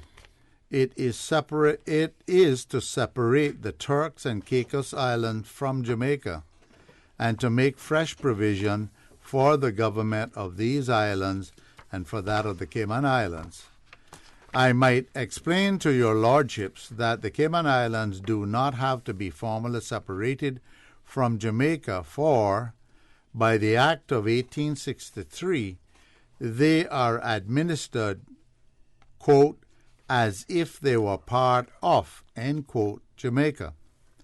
On the other hand, the Turks and Caicos were, in the words of the Order of Council 1873, quote, annexed to and formed part of, end quote, Jamaica. Let me give your lordships a word on the history of these islands. The Cayman Islands are a group of about 200 miles northwest of Jamaica. They have been British for nearly 300 years. Their population is about 9,000, most of whom are of European origin. Many of them originally came to the island as shipwrecked pirates who decided to settle there, or as marooned mariners. Curiously enough, the sea has remained in their blood, so that today the main occupation of the islanders is to provide seamen for ships. And Lord Silkin shouted out, not pirates. Yes. Is there anything more of significance there? I think it is. It says that although the main revenue of the peoples of the islands is the seamen's remittances, there are two other sources of wealth, turtles and tourists. Though these are not of great importance, the islands have always faced the dangers of hurricanes. They are governed by a commissioner appointed by the governor of Jamaica, and the local legislature consists of justices and vestrymen. And then it goes on to speak of the Turks and Caicos Islands. There ends basically what they said about the Cayman Islands. Excellent. So this bill, I see it as preparing us, getting us prepared, because after that, then we would end up with the 1959 Constitution. But if I would welcome comments from anyone or all of you around the table in relation to that distinction, because it has been made, but I don't think that people fully understand it. Some people, when they're explaining our relationship with Jamaica, explain it in the wrong way. Yes. Right? I think it's very important yes, that we get that. Yes. And if you can read that again, please. Yeah. It says, I might explain to your lordships that the Cayman Islands do not have to be formally separated from Jamaica, for by Act of 1863 they are administered, quote, as if they were part of, end quote, Jamaica. Mm-hmm. On the other hand, the Turks and Caicos Islands were, in the words of the Order of Council 1873, quote, annexed to and part of, end quote, Jamaica. Mm-hmm. That's a point that I've taken myself before, that look, you know, we really were not part of Jamaica. Yes, yes. We were only administered by Jamaica. We were not annexed by Jamaica. That's right. And I would just like Miss Lawrence, if you could make that quite clear, leading up to the 1959 Constitution, what our positions were. Yeah, well, you know, strange enough, that statement that you just made was the viewpoint Mrs. Olive Miller, who was the government information officer, purported many, many years ago that we were not a dependence of Jamaica. We were annexed to Jamaica, and there's a difference. Yes. But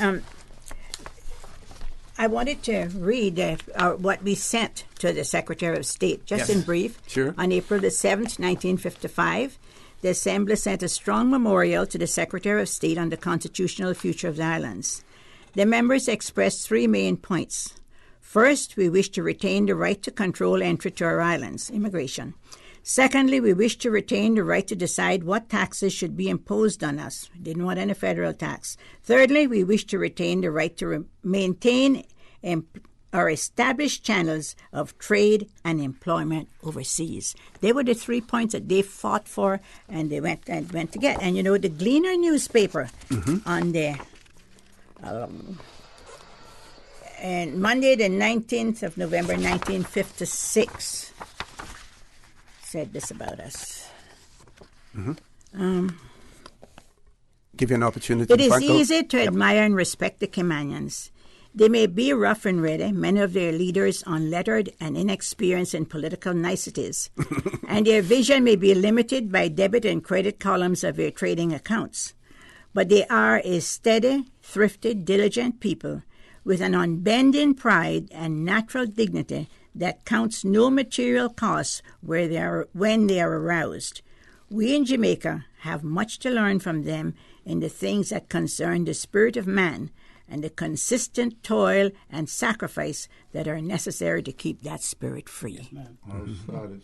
When did we lose it all? Ms. Mary, that document went on to say, whatever arrangements are made for constitutional advance in Jamaica and in the British West Indies, we wish therefore to stipulate respectfully and firmly that the aims which we stated should not be compromised and that the rights which we enjoy should not be prejudiced or diminished. And that was signed by E.D. Marion, W.A. McLaughlin, at Alden's grandfather, O.L. Panton, T.W. Farrington, Willow Wood, and E.O. Panton. So... Okay, and anyone wants to chime in? Anyone has anything? And they were members of the Advisory Executive Council to Major Donald's. Yes. Okay. Any more that we want to talk about in terms of our 1959 Constitution? Well, here, Mr. Moderator, is a point of trivia that I wish to emphasize. Sure. The very first radio broadcast in the Cayman Islands, the very first, was made on December the 12th, 1958, by Mr. H. Malcolm Cole. Mr. Mala, as we know him, prolific who writer was himself a prolific writer, but he was also a vestryman. Yes. And the subject of that broadcast in 1958, and by the way, he made it on equipment owned by himself. And those of us who are young enough will know that he had a little shop on the waterfront. Down there. It concerned the coming into effect of the 1959 Constitution on July the 4th, 1959. So he made that announcement 6 months before, about 6 months before the Constitution, the first radio broadcast in the Cayman Islands. Okay. I want to alert our listeners and viewers that when we return, we're not taking a break now. In a few minutes we will. When we return from the break, we're going to be talking about the 1959 Constitution. We're going to probably jump ahead a little bit because we want to have a telephone conversation with one of the remaining survivors of the group of women who signed, the only one probably, yes ma'am, who signed the petition for women to have the right to vote in the Cayman Islands, and that's going to take place after we go to our headline news at 9 o'clock. But we still have some time left. Go ahead, Doc. Go ahead, Doc. Before we go there, this was a report in the Daily Gleaner of Jamaica at the time. It says self-rule is their mission, and it says the Legislative Assembly there is report on the Cayman Islands. It says self-rule is their mission. The Legislative Assembly here is to send a delegation to Mr. Manley in Jamaica next January. The object of their mission is to secure self-government for these Cayman Islands. And it went on to say all the things about what we wanted. So in all of the turmoil that was happening around us in the Eastern Caribbean, in the Western Caribbean, in Jamaica, in the United Kingdom, we always wanted to be autonomous of all of those people and to maintain those three great things that that Dr. Lawrence just read: the right to control our islands, the right to control immigration, the right to not be taxed, and to right to maintain our trade, our own autonomy. That has been the foundation of Cayman until now. Well, the Gleaner called in the sharp-tongued Freeman delegation. And that was the Big Four. That was the Big Four, and the Cayman Times. Yes. Mr. Moderator, you just passed me this. Yes. Monday, January the 14th, 1957. Report again by Frank Hill on their mission, the Big Four. The Duke Merrin, Mr. Willard Farrington, Ernest Patton, and Mr. Ormond Patton. They were the Big Four. 1957 went to articulate and represent what we in the Cayman Islands wanted. Historic mission. Historic mission. And I think Mr. McLean has one on the 24th of January, 1957. The Cayman Times again, something about federation in that one as well. Mr. McLean, the headline. Yes, federation consultation and the historic talks. This picture was taken inside Chief Minister Manley's office as the Big Four were about to start their historic talks on the Cayman Constitution. Left to right, Vestryman O.L. Panton, Justice T.W. Farrington, Mr. Manley, Vestryman E.D. Merrin, Legal Advisor Douglas Fletcher, Permanent Secretary A.D. Suter, Justice Ernest Panton. You know, it's truly incredible, gentlemen, when you think of where we are spawned from, our past, our ancestry. Why is it now that we have come to the point that it always takes someone from somewhere else to come to do for us what we did so well.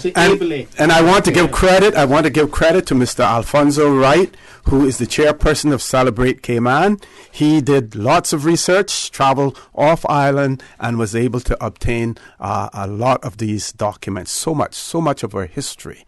But they do reside in Jamaica.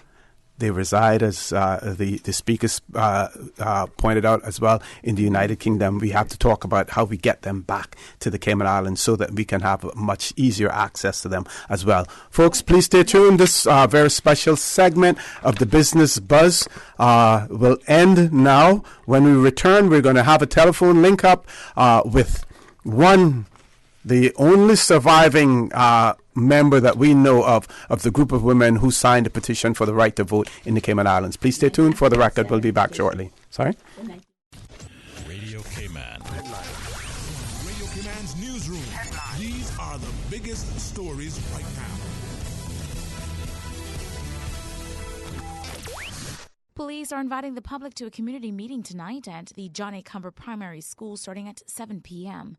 West Bay Police Station Area Commander Police Inspector Lloyd Marriott says the Commissioner of Police, Mr. Derek Byrne, and Uniform Superintendent Robert Graham are both expected to attend. The public will have a chance to express views, opinions, and concerns, and to learn about upcoming changes and public safety-related matters in the district. Light refreshments will be served.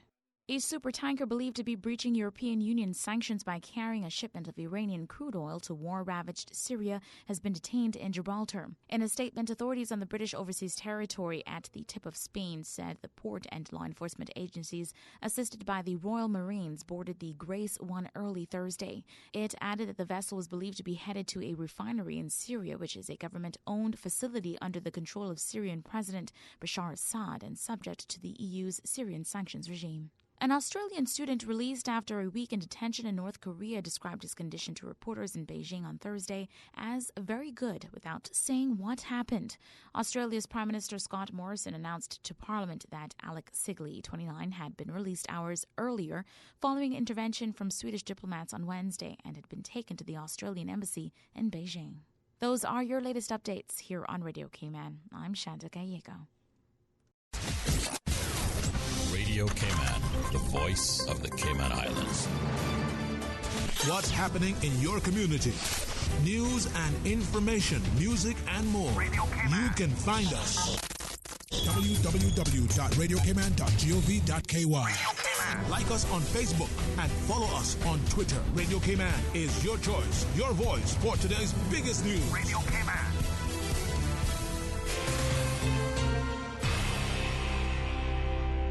Good morning and welcome back to this roundtable discussion on the constitutions of the Cayman Islands. This discussion is taking place with Dr. Steve McField, my co-host, President Roy Borden, former Speaker, the Honorable Mary Lawrence, former minister, member of the Legislative Assembly. I should also mention that Mr. Roy Borden was also a former minister and former member of the Legislative Assembly. I only refer to his most recent calling as president of the University College of the Cayman Islands. So they're all here with us. We're talking about constitutions of the Cayman Islands. Like I said earlier, we're going to talk about the ones that we got and the ones that we didn't get, as well. Some of those discussions will take place this morning. Some will take place this afternoon at 12:15, where talk today will consist of this round table as well. So, ladies and gentlemen, before we go to our caller, which is going to take place in probably about another 5 minutes or so, an introduction to our 1959 Constitution, and the mic is open for whomever wants to start. Mr. Moderator, if I might begin. Certainly, sir. What the 1959 Constitution did was ended what I called the old dispensation. Mm-hmm. It done away with the Assembly of Justices and Vestre, and then it became the Legislative Assembly. And some of my colleagues can take over from there. Yes, and then it brought in what we call responsible government. Mm-hmm. It brought in a responsible government with an executive that was with people who were charged with responsibility for certain portfolios. That's what was some of the most important things that it did. It also embodied the qualifications to be elected and to vote, mm-hmm. stand for election, to vote in the legislature. I think those were some of the most main points of the 1959 Constitution. And the right for women to vote. And the right for women to vote. Okay. Now, remember, before the 1959 Constitution actually came in, there was a sort of trial period with Major Donalds, who had already had an advisory executive. Yes, an advisory executive. Now, it's quite. We can't go into all this, I know, but it's quite revealing to see what happened on the 2nd and the 3rd of July, after the Constitution had been drafted had been accepted and was supposed to go into force on the 4th of July. There was meetings of the whole assembly. Their last day was on the 3rd of July. Okay. And there were some of them were quite unhappy, emotional about being left behind and also it reduced their assembly to 12 elected members and to nominated members and elected members. And some of them who never... We had nominated and appointed members. And some of those who didn't go on to it with the new assembly, is quite interesting to see the speeches that they made on the 3rd and the 2nd and the 3rd of July. Okay, and you have any of those to share? Well, I don't know if you have anything to share, but I want to say in reference to what Mr. McField said and in support of what he has said, it is instructive to read the speech of an old gentleman from East End, Lincoln Borden. We used to call him Uncle Lynette. A moving speech. Can I read it for you? Go right ahead, Madam. Mr. President, justices and vestrymen, ladies and gentlemen. Here I am faced with a privilege that I am unable to express in words. There is more to be said than one can say at this time.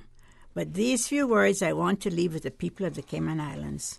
Most of us remember the struggle and difficulties we passed through 20 years ago, which was World War II, during which we as Caymanians played our part as heroes. We, the people of Cayman, have manned the affairs of these islands through these years. Today we are still the same people, and we need to remember that, and we are ready to man this new ship that we are about to embark on, the ship of the new Constitution. Though we have not had a House of Justices and Vestrymen with a college education, we have done our duty to the best of our knowledge, and with that knowledge we are able to keep the old ship off the rocks. Whomsoever the burden shall fall on for the new sailing, I am sure will help to man the ship fearlessly, and we'll have victory as the years go by. I personally may not be able to do much during the 3 terms I served as a vestryman in this house, but I am glad to say that when they needed one to make 3, I tried to fill the place of that one. In closing, I can only say, may God direct the wisdom of our new house as it takes on its new responsibilities. Can you read what Willie Farrington said? Mr. Willie? Yeah. That's very interesting. Okay. Yes. And you need some time to find it? No. She's got it. She's very long. I'm not going to read all of it. I'm just going to read a section of it. Read that, And I'm going to begin. He says, I have had the honor and great privilege of serving as a member of this House continuously without a break for the past 37 years. And as I look back and take stock of what has happened during this long period of time, I can with a certain amount of pride and satisfaction say that we have progressed steadily and surely. This has been most pronounced during the past 10 years, and we have now come to the time when we shall have to scrutinize every step we make most carefully if we are to maintain many of the traditions which we cherish so dearly. I would like at this time to quote a remark made to me by Commissioner Cardinal of blessed memory on the eve of his departure on promotion to the Falkland Islands. And I quote, Willie, my boy, you have now been put on the map.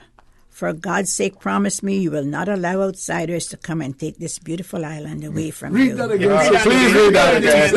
Read that again, sister. Because we have betrayed that pledge. Willie, my boy, you have now been put on the map. For God's sake, promise me that you will not allow outsiders to come and take this beautiful island away from you. End of quote. As we take stock of what is happening all around us, we can well appreciate what Sir Alan Cardinal meant. However, if we are willing and ready to shoulder our responsibilities, we may well look forward to the future with confidence and optimism. Okay, I'm going to ask you to segue now, Madam Speaker, to the women's right to vote. Just read the last paragraph. Sure. Mm-hmm. It is obvious that some faces that are here today will of necessity be left out of the new house. But for those of you who will be returned, I would say, be watchful, be vigilant, be wise. Let us not lower the flag, but press on with courage and determination that as we go forward into the future, we shall always be proud to be called Caymanians. And women's right to vote. I want you to do an introduction before we speak to our special guest on the phone. What impressed me about the first attempt to get that right to vote was the women who were involved. I don't have the list of their names here, but I did do a study on it at one point.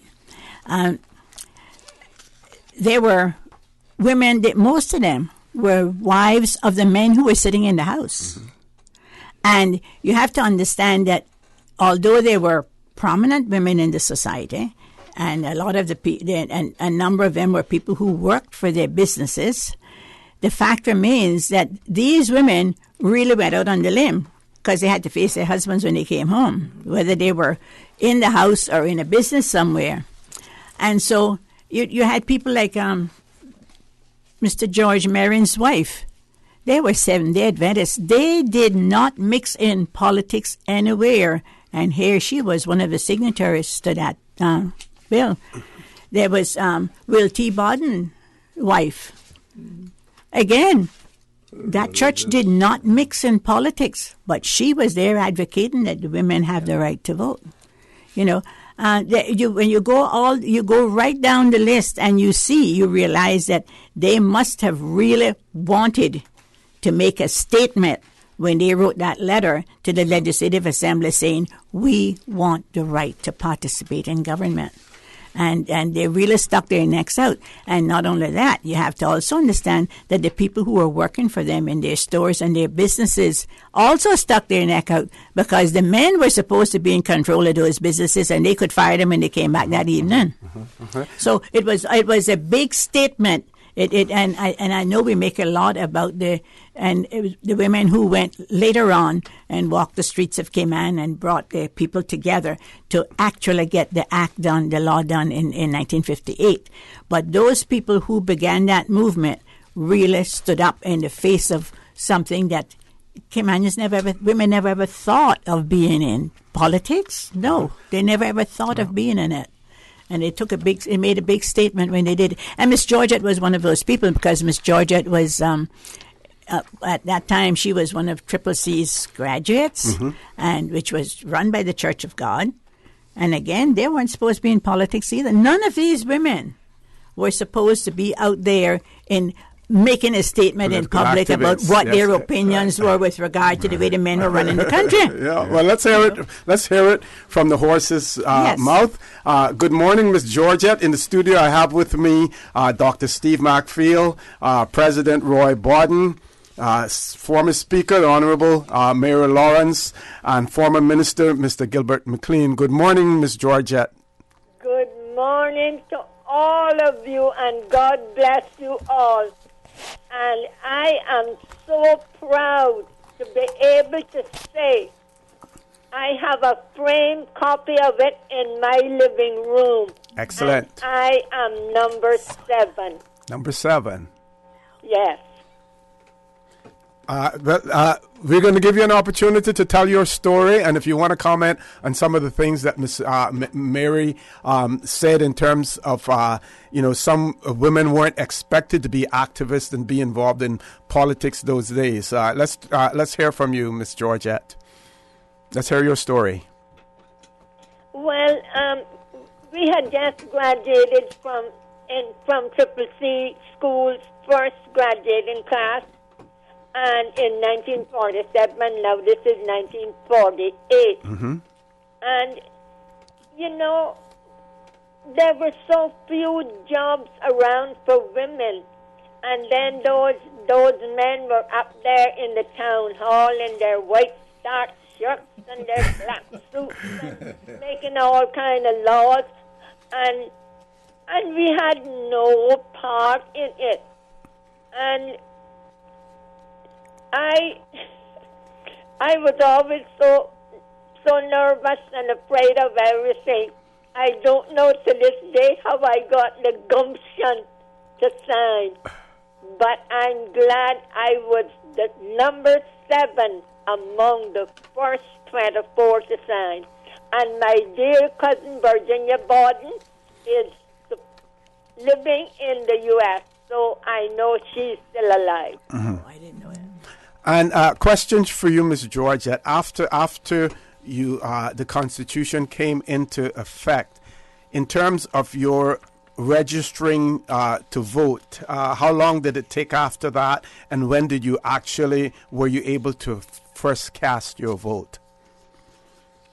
Oh, it's such a long time ago. I got married, had two of my daughters, and I'd almost forgotten about it because I don't know. They just didn't want it to happen, and when it happened, they tried to put as many spokes in the wheel as they could. When did you first vote? Hello? Yeah. Go ahead. When did you first vote? She doesn't remember. I can't remember the Okay. exact time, but I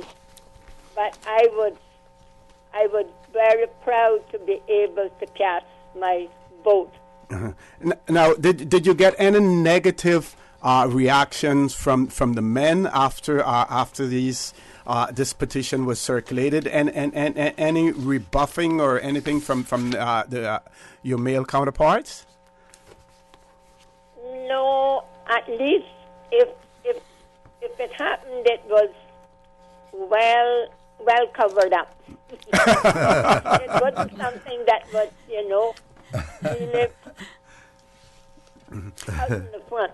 Okay, and what are your views today now, Ms. Georgette, now that we see more women involved in politics, more women in our legislative assembly, although many of us will say we still don't have as many as we should, but we've had even our first Speaker of the Legislative Assembly was a woman, and I think we've had two others since then as well. Yeah. One sitting around this table now, and one who's we had three. Yeah, yes. the late Edna Moyle, and Sister and Miss Juliana O'Connor Connolly, Minister, and Honourable Mayor Lawrence here, and of course our national hero as well. What are your views now in relation to women's involvement in politics? I sincerely wish that there were many more women involved in politics. But I hate to say it, but a lot of women are fraidy cats. They don't want to speak up, or they want somebody else to speak up about something that is dear to their heart. But if something is dear to your heart, open your mouth and say what needs to be said. Amen. And I thank you all so much for inviting me to say these few words. And God bless you all. Thank you very much, Ms. Georgette. You're a part of our history, and a living part of it still. So we really, really, really have to cherish you. We want to thank Ms. Georgette for that. Need to take a commercial break now, Ms. Susan. We can continue. On the 1959 Constitution, and just to link this with what we have been saying before, because I know that our listeners and our viewers are following everything extremely closely. The preamble to the 1959 Constitution, it reads, at the court of Buckingham Palace on the 13th day of May, 1959, present, the Queen's most excellent Majesty in council. Her Majesty, by virtue of the powers conferred upon her by Section 1 and 2 of the Cayman Islands and Turks and Caicos Islands Act 1956, and all other powers enabling her in that behalf, is pleased by and with the advice of her Privy Council to order, and it is hereby ordered as follows, and gives us the Constitution. But the operative words there speak to the Section 1 and Section 2 of the Cayman Islands and Turks and Caicos Islands Act 1958, which we spoke about before, which Mr. McLean read some of the excerpts from the House of Lords in that regard. And what we were trying to point out then was that that law had to be enacted in order to allow for that separation so that the UK could then legislate for the Cayman Islands in terms of a new constitution. Again, the mic is open in terms of the 1959 Constitution. I think we may have enough time, depending on how much time we spend on this, to talk about some of those other constitutions that we didn't get as well, even though we have that scheduled for the afternoon period as well. Who wants to go next? Well, the 1959 Constitution also caused a lot of political upheaval in the country. Okay. Because remember now, there were nominated members, and there were elected members. There were appointed and nominated members in the executive part of the government. Yes. And one of those was Miss Annie Borden. Mm-hmm. That's how she came in, and it was that system. It was that nominated, appointed system that caused Mr. Ormond Patton not to be able to run the country after his National Democratic Party had won the majority of seats in the legislature with a view to forming and becoming the first chief minister.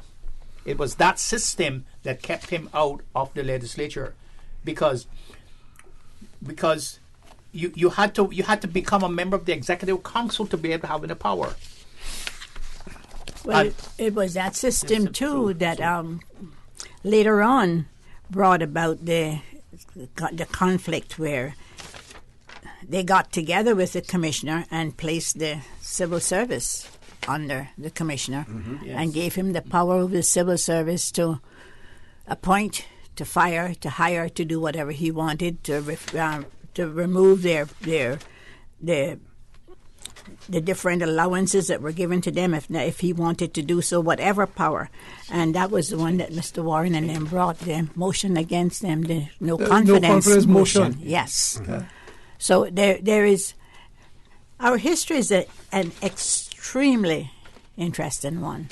And it's amazing how it turns, and we seem to forget all the little bits in between. We don't, create the bridges. In 1959, in Boddentown, we had the now national hero, Evelyn Wood. She had spent a lot of time in Jamaica, and she came back here and could not believe that we could not do the things that she had been able to do in Jamaica, where she could vote. And she was very instrumental, in fact, in the formation of the party. She was the party secretary for Boddentown, and she ran on the party ticket and got elected. She was the first woman to be elected on a party ticket in the Cayman Islands. But she was very vocal in her in expressing in expressing her views, because she had learned so much there and participated in so much there. Whether it was church or whether it was state, she brought those views back to Cayman and to the community. And we owe much to her. We always talk about how we had plays and all of this. She brought back all of that to Cayman with her. In fact, one of the things that she persuaded the women in the church to do was to set up a little clubhouse, build it. They raised the funds to build it and build a little clubhouse where they could go and do their crafts and sell them. And so, it's the people who have participated in the development of this country. Sometimes they didn't make as big a statement as she did, but there were so many others. Like I said, and even in this petition thing, so many of those people in the second petition for the rights to vote for women, they were mostly all housewives, just people who had never ever raised their voices before, but were willing to step up to the plate and say, "Give me that thing, let me sign it. We want to share in what's going on." And somewhere along the line, we lost that gumption. Though people call it gumption. We lost that. Ms. Georgia just said. Yeah, we lost it because we became complacent. And, the thing said, it's a known fact that the rights to be free require eternal vigilance. And we stopped being vigilant. And so we are losing not just the history that we have behind us, we are losing control of what's happening now because we didn't study and we didn't participate enough in what went before. Well, we didn't build the bridges. I would add, Madam Speaker, not only eternal vigilance, but eternal action. Because to be vigilant is one thing, but to then take action arising out of what that vigilance tells you need to do is another thing. And I notice now that we are becoming more vigilant. And if you listen to shows like For the Record, you will understand that. What we are lagging behind in is action, the ability to take certain actions which are in tandem with the visions that we have. But I also want to make another point, although it's not constitutional. Out of that movement came the movement for women to serve as jurors, because women couldn't serve as jurors before this time. Okay. So it was the extension of full democratic rights to women, that the suffragist movement brought the full democratic rights to women, the right to be summoned and to serve as jurors, as well as the right to vote and to be elected members of the Legislative Assembly, as Ms. Evelyn Wood became. Well, and it also set the representation for the 6 electoral districts. Georgetown had 3 members, West Bay had 3 members, Bordentown 2, Northside 1, East End 1, and Kimmenbrook 2. And it also abolished the office of commissioner and brought in the office of administrator. That's what it also did too. Yes. And as I have said, it was the start of responsible government, where executive council members were responsible for certain portfolios. Now, compared to what we had in the 1830s, would you say that this was sort of also a clawback by the United Kingdom to regain control in the Cayman Islands from an administrative standpoint? Would you regard it as that? Well, I would say it took some of the autonomy away that we had that we had thrashed out for ourselves between 1831 and 1959. It took that back. It took us back. It took us down a notch. Yeah. Now, and the other question is, how much input? We see the amount of input that we have when we talk about the 2009 Constitution. We will talk about that. Mr. McLean, how much input did we have in terms of this 1959 Constitution from our local people in terms of what we want to see in our Constitution? Well, I don't know if we had that yes, much. Yes, they did. They went through the districts. They had meetings in the districts, and they told the people. Now, whether the version was the one they just wanted us to hear or not, the fact remains that they did hold public meetings. Okay. And the people were aware that these things was going on. There was a lot of unrest among the people, which is why they were sending these delegations to Jamaica and the memorials to England, to the Secretary of State and all of that. Because once you threatened, and you have to understand that this was the backbone of our economy at the time, once you threatened to have open borders and to impose a tax to support a federal government, you were going up the wrong country with Caymanians. Yes. Those two things they cherished, and they were not about to let them go. And we had a little saying then. You had telegraph, telephone, tele-Caymanian. And let me tell you something, you told a Caymanian and it went. So whether the version that ended up was the one that started out, I don't know. But the fact remains that people were very involved in that whole process because it was concerning them personally. If they had lost that right to control those 3 areas that they asked for, if they had lost that right, the country's economy would have stank to the ground again. Okay, we have to take a commercial break. When we return, the roundtable conversation about the constitutions of the Cayman Islands with Dr. Steve McField, President Roy Borden, former Speaker, the Honorable Mary Lawrence, and Mr. Gilbert McLean will continue, so please stay tuned. At Logic, we make things better for our customers. It's why we're offering free Boost Wi-Fi. With Boost, you get improved Wi-Fi connectivity everywhere in your home, so there's no more dead zones. The only people we're not making this better for is parents. Because now with seamless Wi-Fi in every room in your home, go to your room isn't really the punishment it used to be. Sorry about that. Sign up now for any Logic Bundle package and get free Boost Wi-Fi for a limited time. Visit logic.ky for details.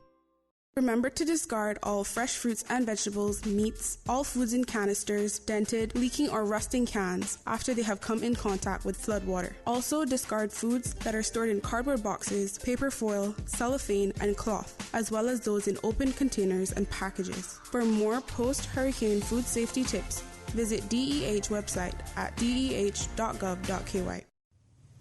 Traffic congestion is bad for your mental health, bad for your wallet, and bad for the environment. Alternative commuting habits are the solution. Cycling, walking, busing, or carpooling will help save you money, benefit your health, conserve energy, and help the environment. Do your part. Visit the ministry Facebook page for details of plans for bicycle lanes, the latest bus schedules, and be an energy advocate. Sports fans, tune in to Radio Cayman Sports Extra Show. Hi, I'm Bruce Lee Colson. Sports Extra. This and every Tuesday night, right here on Radio Cayman, 89.9 and 93.9, Cayman Brack and Little Cayman. Sports Extra, from 7 to 8 p.m., right here on Radio Cayman, the voice of the Cayman Islands. Sports Extra. Proudly brought to you by King Sports Center, providing your fitness, recreation, and relaxation needs. From district to district, moving through the waters to Cayman Brack and Little Cayman. Your station, your voice. All things Cayman. One radio, many people. This is home. Radio Cayman in the Cayman Islands. Good morning and welcome back to this special edition brought to you by Celebrate Cayman. It is a constitutional roundtable discussion taking place with Dr. Steve McField, President Roy Bodden, Honorable Mayor Lawrence, former Speaker of the Legislative Assembly, Mr. Gilbert McLean, former member of the Legislative Assembly and former minister as well. One of our listeners has written in and said a very informative and an enlightening discussion this morning from eminent historians. It would seem that for our self-determination, it is important for those naysayers who, for their own reasons, are against such development. It would be important for the message of Dr. McField in particular be widely promulgated. That is to say that we were once independent, and because of neglect, we managed our own affairs. Further, we elected after such independence to become a crown colony in 1962 upon the independence of Jamaica. And I want to thank the writer for those comments as well. Back on to the 1959 Constitution. I think just before we go there, Dr. McField mentioned that the 1959 Constitution, by having provisions in it for nominated members of the Legislative Assembly, paved the way for Miss Annie Hulda-Bodden to be nominated. And I just want to point out that her nomination actually took place, it seems, as in 1961. Mr. Bodden, you want to say? And I wanted to say that business of appointed members and nominated members was an instrument ably exploited by Jack Rose later when it came to undermining Mr. Ormond's authority as the real elected leader of a majority in the Legislative Assembly. Because what Jack Rose did in the conspiracy was to call upon the loyalties of the appointed people to kind of sabotage and slow down the efforts of Mr. Ormond at greater self-determination. Mm-hmm. Now, and it brought a falling out, between Mr. Ormond and Miss Annie. Miss Annie, yes. Madam Speaker, when I asked the question about, and you did answer about the district discussions moving from district to district, but in terms of the contents of our Constitution, did we have a say in terms of what we wanted and what we didn't want, or was it one of those cookie-cutter situations where they had constitutions for other jurisdictions and they just gave us one with the type of government that we ended up with? No, it wasn't a cookie-cutter decision. the people have made it clear what they wanted and what they wanted to control in their own right. Okay. And they were actually given the opportunity to be a part of the Jamaica Constitution, to have our Constitution written as a part of the Jamaica Constitution. And they said no. They wanted their own written Constitution. They wanted their own document in their hand. And it was... yes, the people were told what was at stake. They might not have the wording. They might not actually said, well, in section so-and-so we want so-and-so, but they knew what was at stake. But I'm talking, what about our politicians? What about our politicians? I think they wanted protected. I think, Mr. Moderator, the greatest concern of our politicians in terms of our relationship with the Federation and why they were reluctant to get into it, they realized the threat of the Cayman Islands being overrun by persons from other jurisdictions. They realized the disadvantage that would bring us economically, the disadvantage it would bring us socially, and the disadvantages it would bring us politically and culturally. And that was the foremost motivation, because you have to understand, coming from the background that we came from, we were self-made. And the years of our struggle, because we were a frontier people, none of these persons came to any significant aid to us. So we built these islands pretty much ourselves by being left alone. And these representatives realized that, look, we don't really need to federate to make it, because all we're going to get out of the deal, remember now, per capita, comparatively speaking, per capita wise, Cayman was a wealthy jurisdiction in compared to the other jurisdictions in which would have been in the Federation, and we had enough sense. Now, underscore that with the whole point that we were independent-minded. So to now come from where we came from and to have other jurisdictions dictate to us was unacceptable. Okay, now we were economically independent. We were not grant and aided. That was the other thing. Yes, the other jurisdictions were grant and aided. We were never grant and aided. If Jamaica got grants, as well. If Jamaica got grants, they didn't share it with us. Exactly. Since we were next to them, they didn't really have to give us anything. But the other point, I want to make is that the mention has been made that we did not have college-educated people. But what we had was world-educated people. Our people traveled. Our Caymanian men went abroad. They visited other countries. They saw how things took place in other countries. You only have to see that in the formation of the first government, when they would imitate what was going on in Jamaica by setting up two houses. Yes. They went abroad, they observed what was going on, and they brought it back and they built it into their system here. And we mentioned, I think we were off air when we mentioned that one of the great advantages that we had at the particular time of the 1959 Constitution was the fact that we had a special waiver arrangement with the United States, where our people could travel to the United States, not just our seamen, anyone who had a passport. It still exists today. Yes, it still exists today. And this was something that no other country in the Caribbean has had. And it would have been to everybody's advantage if they could have come and shared it, except once they came and shared, I'm sure the United States would have slammed the door and we would have been left outside too. And it was all of these things that they had managed to build up in the construction of this country, in the development of this country. And they mightn't have looked like much to other people, but it meant a lot to Caymanians, and it was the envy of other countries as That's well. right. Okay, let's talk a little bit. Sure. Just let me read what Mr. Orrett Connor said. Go ahead, Doc. Okay. He said, "It is an honor to be elected to any public office, but to accept that honor is as an honor alone is to harm oneself and his fellow men rather than to do any good.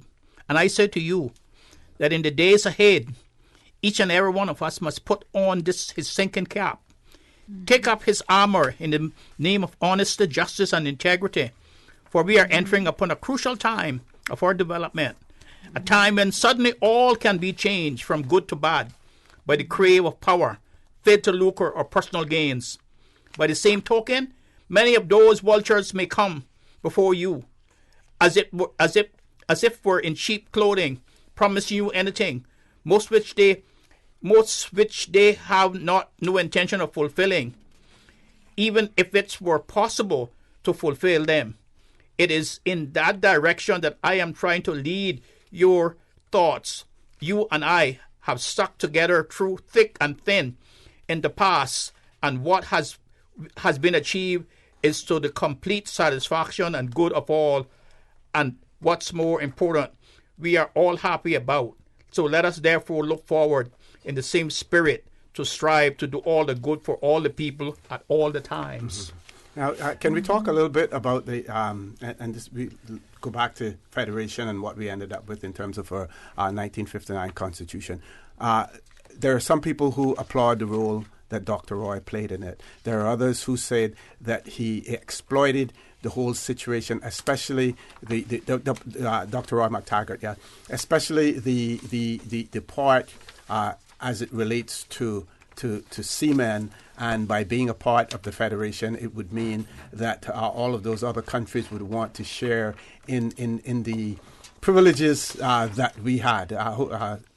Can we speak to that a little bit? Well, Dr. Roy was visionary, and it is commendable the vision that because he saw and he emphasized and was very dynamic in placing and before our vision the danger that we would face if we entered the Federation, because there was no doubt that we would have been overrun, and he spoke in terms that rank and file Caymanians could understand.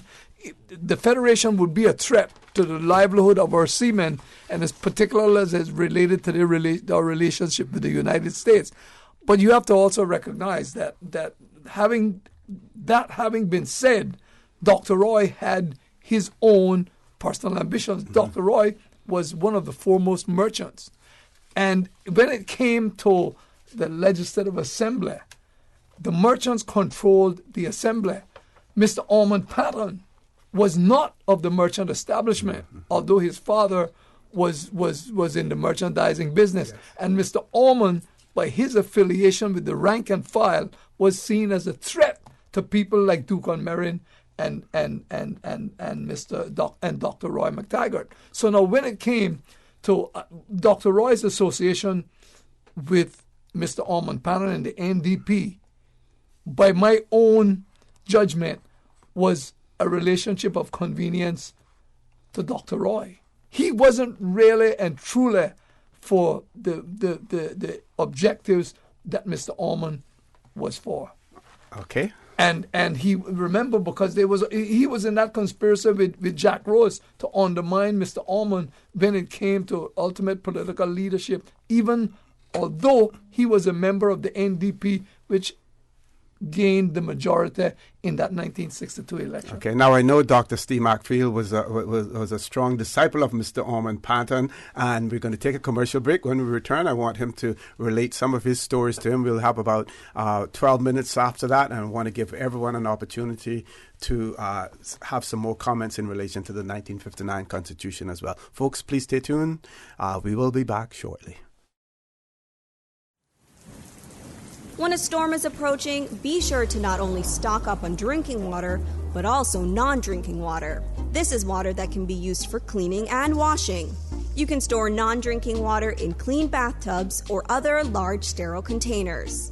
Visit the Water Authority's website, www.waterauthority.ky, or follow us on social media for more hurricane preparedness tips. If your business is over here, but your customers are over here, adding more yellow to your business will bring you both right here. With everyone searching yellows, print, online, and mobile app, getting your business noticed is easier than ever. Book your consultation today at findyellow.com. Radio Cayman 11 a.m. News Headlines is brought to you by Savannah Pharmacy. Savannah Pharmacy, just around the corner with everything your family needs and convenient opening hours, including Sundays and holidays. Stay updated with the very latest news from Cayman, the region, and around the world. The 11 o'clock headlines, brought to you by Savannah Pharmacy. For more information, call 946-3336. Shaken yet standing firm. I was not built to break. This is Radio Cayman in the Cayman Islands. Good morning, and welcome back to the constitutional round, radio roundtable discussion taking place with Dr. Steve McPhail, President Roy Borden, Honorable Mayor Lawrence, and former Minister and Member of the Legislative Assembly, Mr. Gilbert McLean. I'm going to ask Dr. McPhail to give us a little anecdote about Mr. Ormond Panton, and we're going to get other members around the table to make some more comments. Again, just to bear in mind that we only have about 12 minutes left for the show. Mr. Ormond was a formidable campaigner. He always went up into the black community. They loved him. They made a song about him. We will follow Ormond Panton. We will follow Ormond Panton till we die. That was the threat to the establishment that the power of Ormond Panton had, and they were really scared of him because Mr. Ormond's party had over 2,000 card-carrying members of the NDP, right? And that was and for that time it was very powerful. Well, parties now don't have that. And do you think if he had persevered at the end of the day, we would have had a different constitution? Because we know where he wanted to take us from a political standpoint. He wanted a ministerial form of government. It had been offered. It had been offered to us. One of our former governors, who became a governor of Bermuda, was part of the UK team. That Peter Lloyd that put that offer on the table. Yes, that's right. Yeah. Yes, and Mr. Ormond, he broke away from that establishment that he was part of, and galvanized the poor, the blacks, the colored people, as they were called them those days, and he saw they're saying that he was against the Englishman, which was not true. Mr. Ormond sort of followed the philosophy of Blackburn. Blackburn was a governor who wanted autonomy for the Cayman Islands. He wanted internal control, came to keep internal control. And he was also helping Mr. Ormond. So when he came and explained to the people what was going on, and Mr. Ormond had won the election, and 7 seats out of 12, and had the right to form the new government and become the first chief minister. They were scared of Mr. Ormond, and he was a little wild too. He could be a little wild too in his speech, because he would go up in Central, and he would roll up his shirt sleeves, and he would say, "God, I'm going to take this country far away if possible." And he would have his QQ of Appleton or white rum in his back pocket. And the people would say, "Sip your rum and tell the truth, Ormond." And Ormond would say what they want to say, what they want to say. But Mr. Ormond was also in his later years, he was very disappointed that he had put so much into the Cayman political life and had got nothing back out of it, and he died actually a broken man. Even so that he formed the Cayman Bar Association with a view to giving the law students more power to look after their affairs, and then at the end they double-crossed him, and they went to in the law firms that they got jobs from, and then they voted against the same organization that would organize to put them in position. But I'm going to tell you one thing: Mr. Ormond used to go to Miss Olga's Gwen's Inn every day for lunch. That's the only place he ate outside his home. Was at Gwen's Inn, Miss Olga's place. So Miss Olga was they had a split rivalry between the Ormond faction and the Norman Borden faction. So Mr. Ormond used to rile Miss Olga up every time that he would go for lunch. So one day we were sitting there waiting for Mr. Ormond, waiting for Miss Olga to serve us. And Miss Olga was busy boxing up food to send for Norman Borden, who didn't come to lunch that day, but she was sending his food. So Mr. Ormond said, look, now we're going to have some fun with Olga. So he says, yeah, Olga, he says, send food to Norman Borden.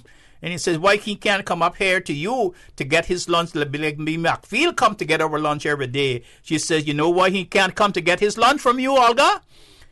He's busy up in Webster's estate building that big mansion. He's building up there for him, for his wife.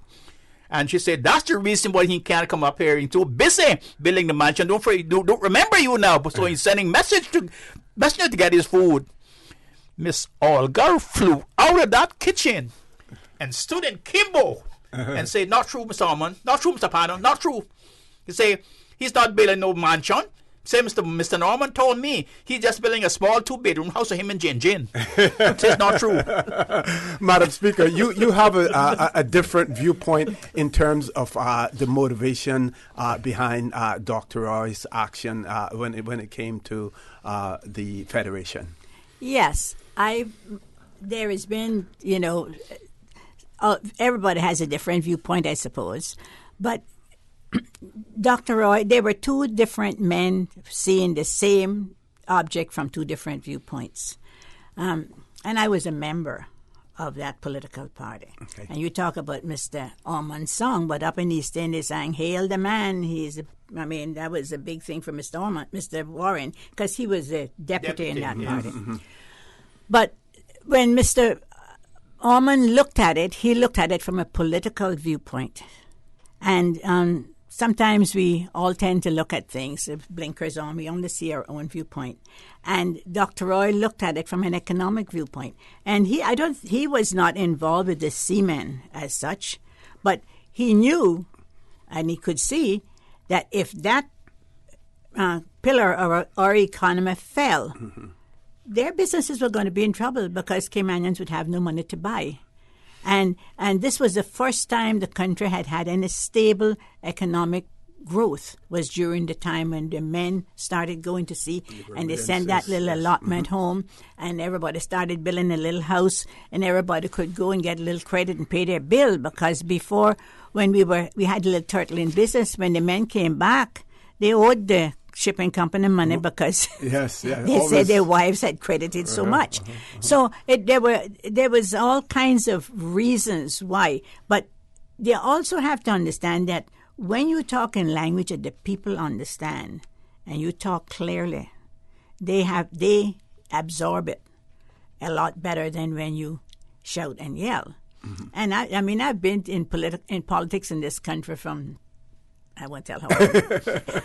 But, every generation has a different way of presenting the political spectrum to the public. Mm-hmm. Every generation has a different way of doing it. And in that particular time, when you looked at all the things that were connected to the whole Federation business, and then you looked at the fact that, Caymanians, the men, and the men were the big decision makers even then. They didn't have time to stay home and deal with this political stuff. They had 1 year that they were going to be gone at sea, and they come home for 2-3 weeks at Christmas with their family. They didn't have time to deal with this political stuff. And so that's why the party system fell apart. Mm-hmm. Because when they went to sea, well, who's going to maintain their party standing? It was a different era, a different time. Mm-hmm.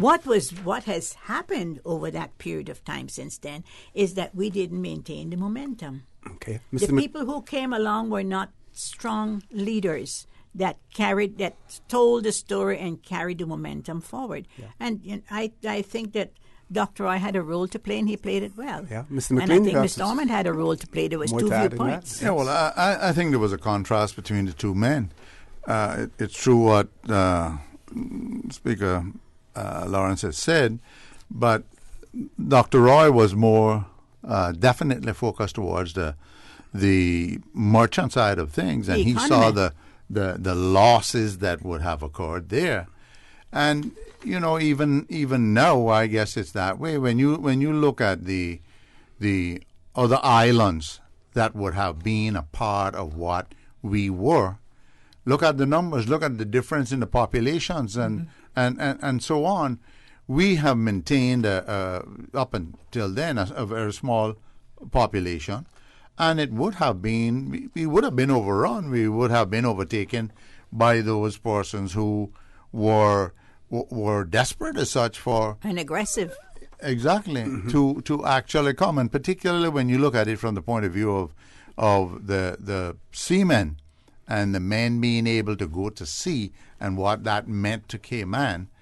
Those were the two different motivating factors with it. And of course, again, Mr. Orman was more given, as Steve has said, to looking after the ordinary man more than the merchant class, because the merchant class then, as is now, was in control. Small. Yeah, and it was where the control was. So those were the differences then, two different points of view, but together, I dare say, they came together eventually, that put us in a better position that we ended up as we did. Okay. Well, also, Mr. Orman and Dr. Roy belong to the same group. And in the end, when they pulled the government from under Mr. Patton, Dr. Roy opted to resign with him. And he did not seek political office after that. But he did support him at that particular point. So when you read the history, you'll find out that's why the political parties never survived. You could persuade this one to join this one, and you could then the next week they would go back over here. There was so much back and forth between the political membership and the political leadership that the party fell apart, literally fell apart in the end.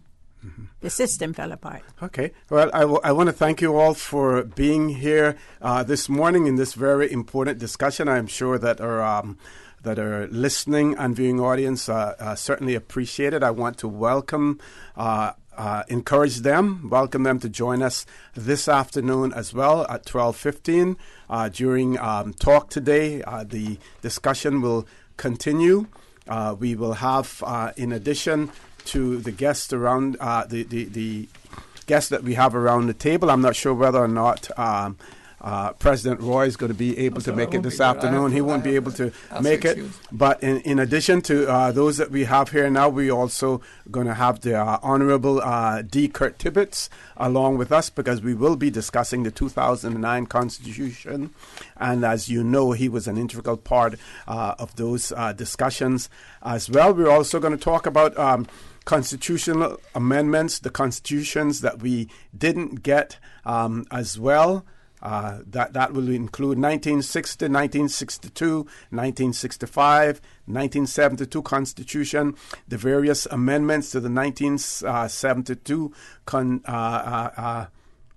Constitution as well, and our Honorable Speaker has a wealth of knowledge in relation to all of those as well. So we will be bringing you so much more information this afternoon. And again, we want to thank the Celebrate Cayman, the chairperson, Mr. Alfonso Wright, for giving us this opportunity to elevate, educate, and enlighten you, the people of the Cayman Islands, in terms of our constitutional history here in the Cayman Islands. So again, we welcome you to join us at 12:15, Talk Today, where the conversation will continue. Thanks a lot. God bless. Community radio with a different appeal. The voice of the people. Security through adversity. Stuck on you. Radio for all time. You're listening to Radio Cayman, the voice of the Cayman Islands. Radio Cayman. Radio Cayman's newsroom. These are the biggest stories right now.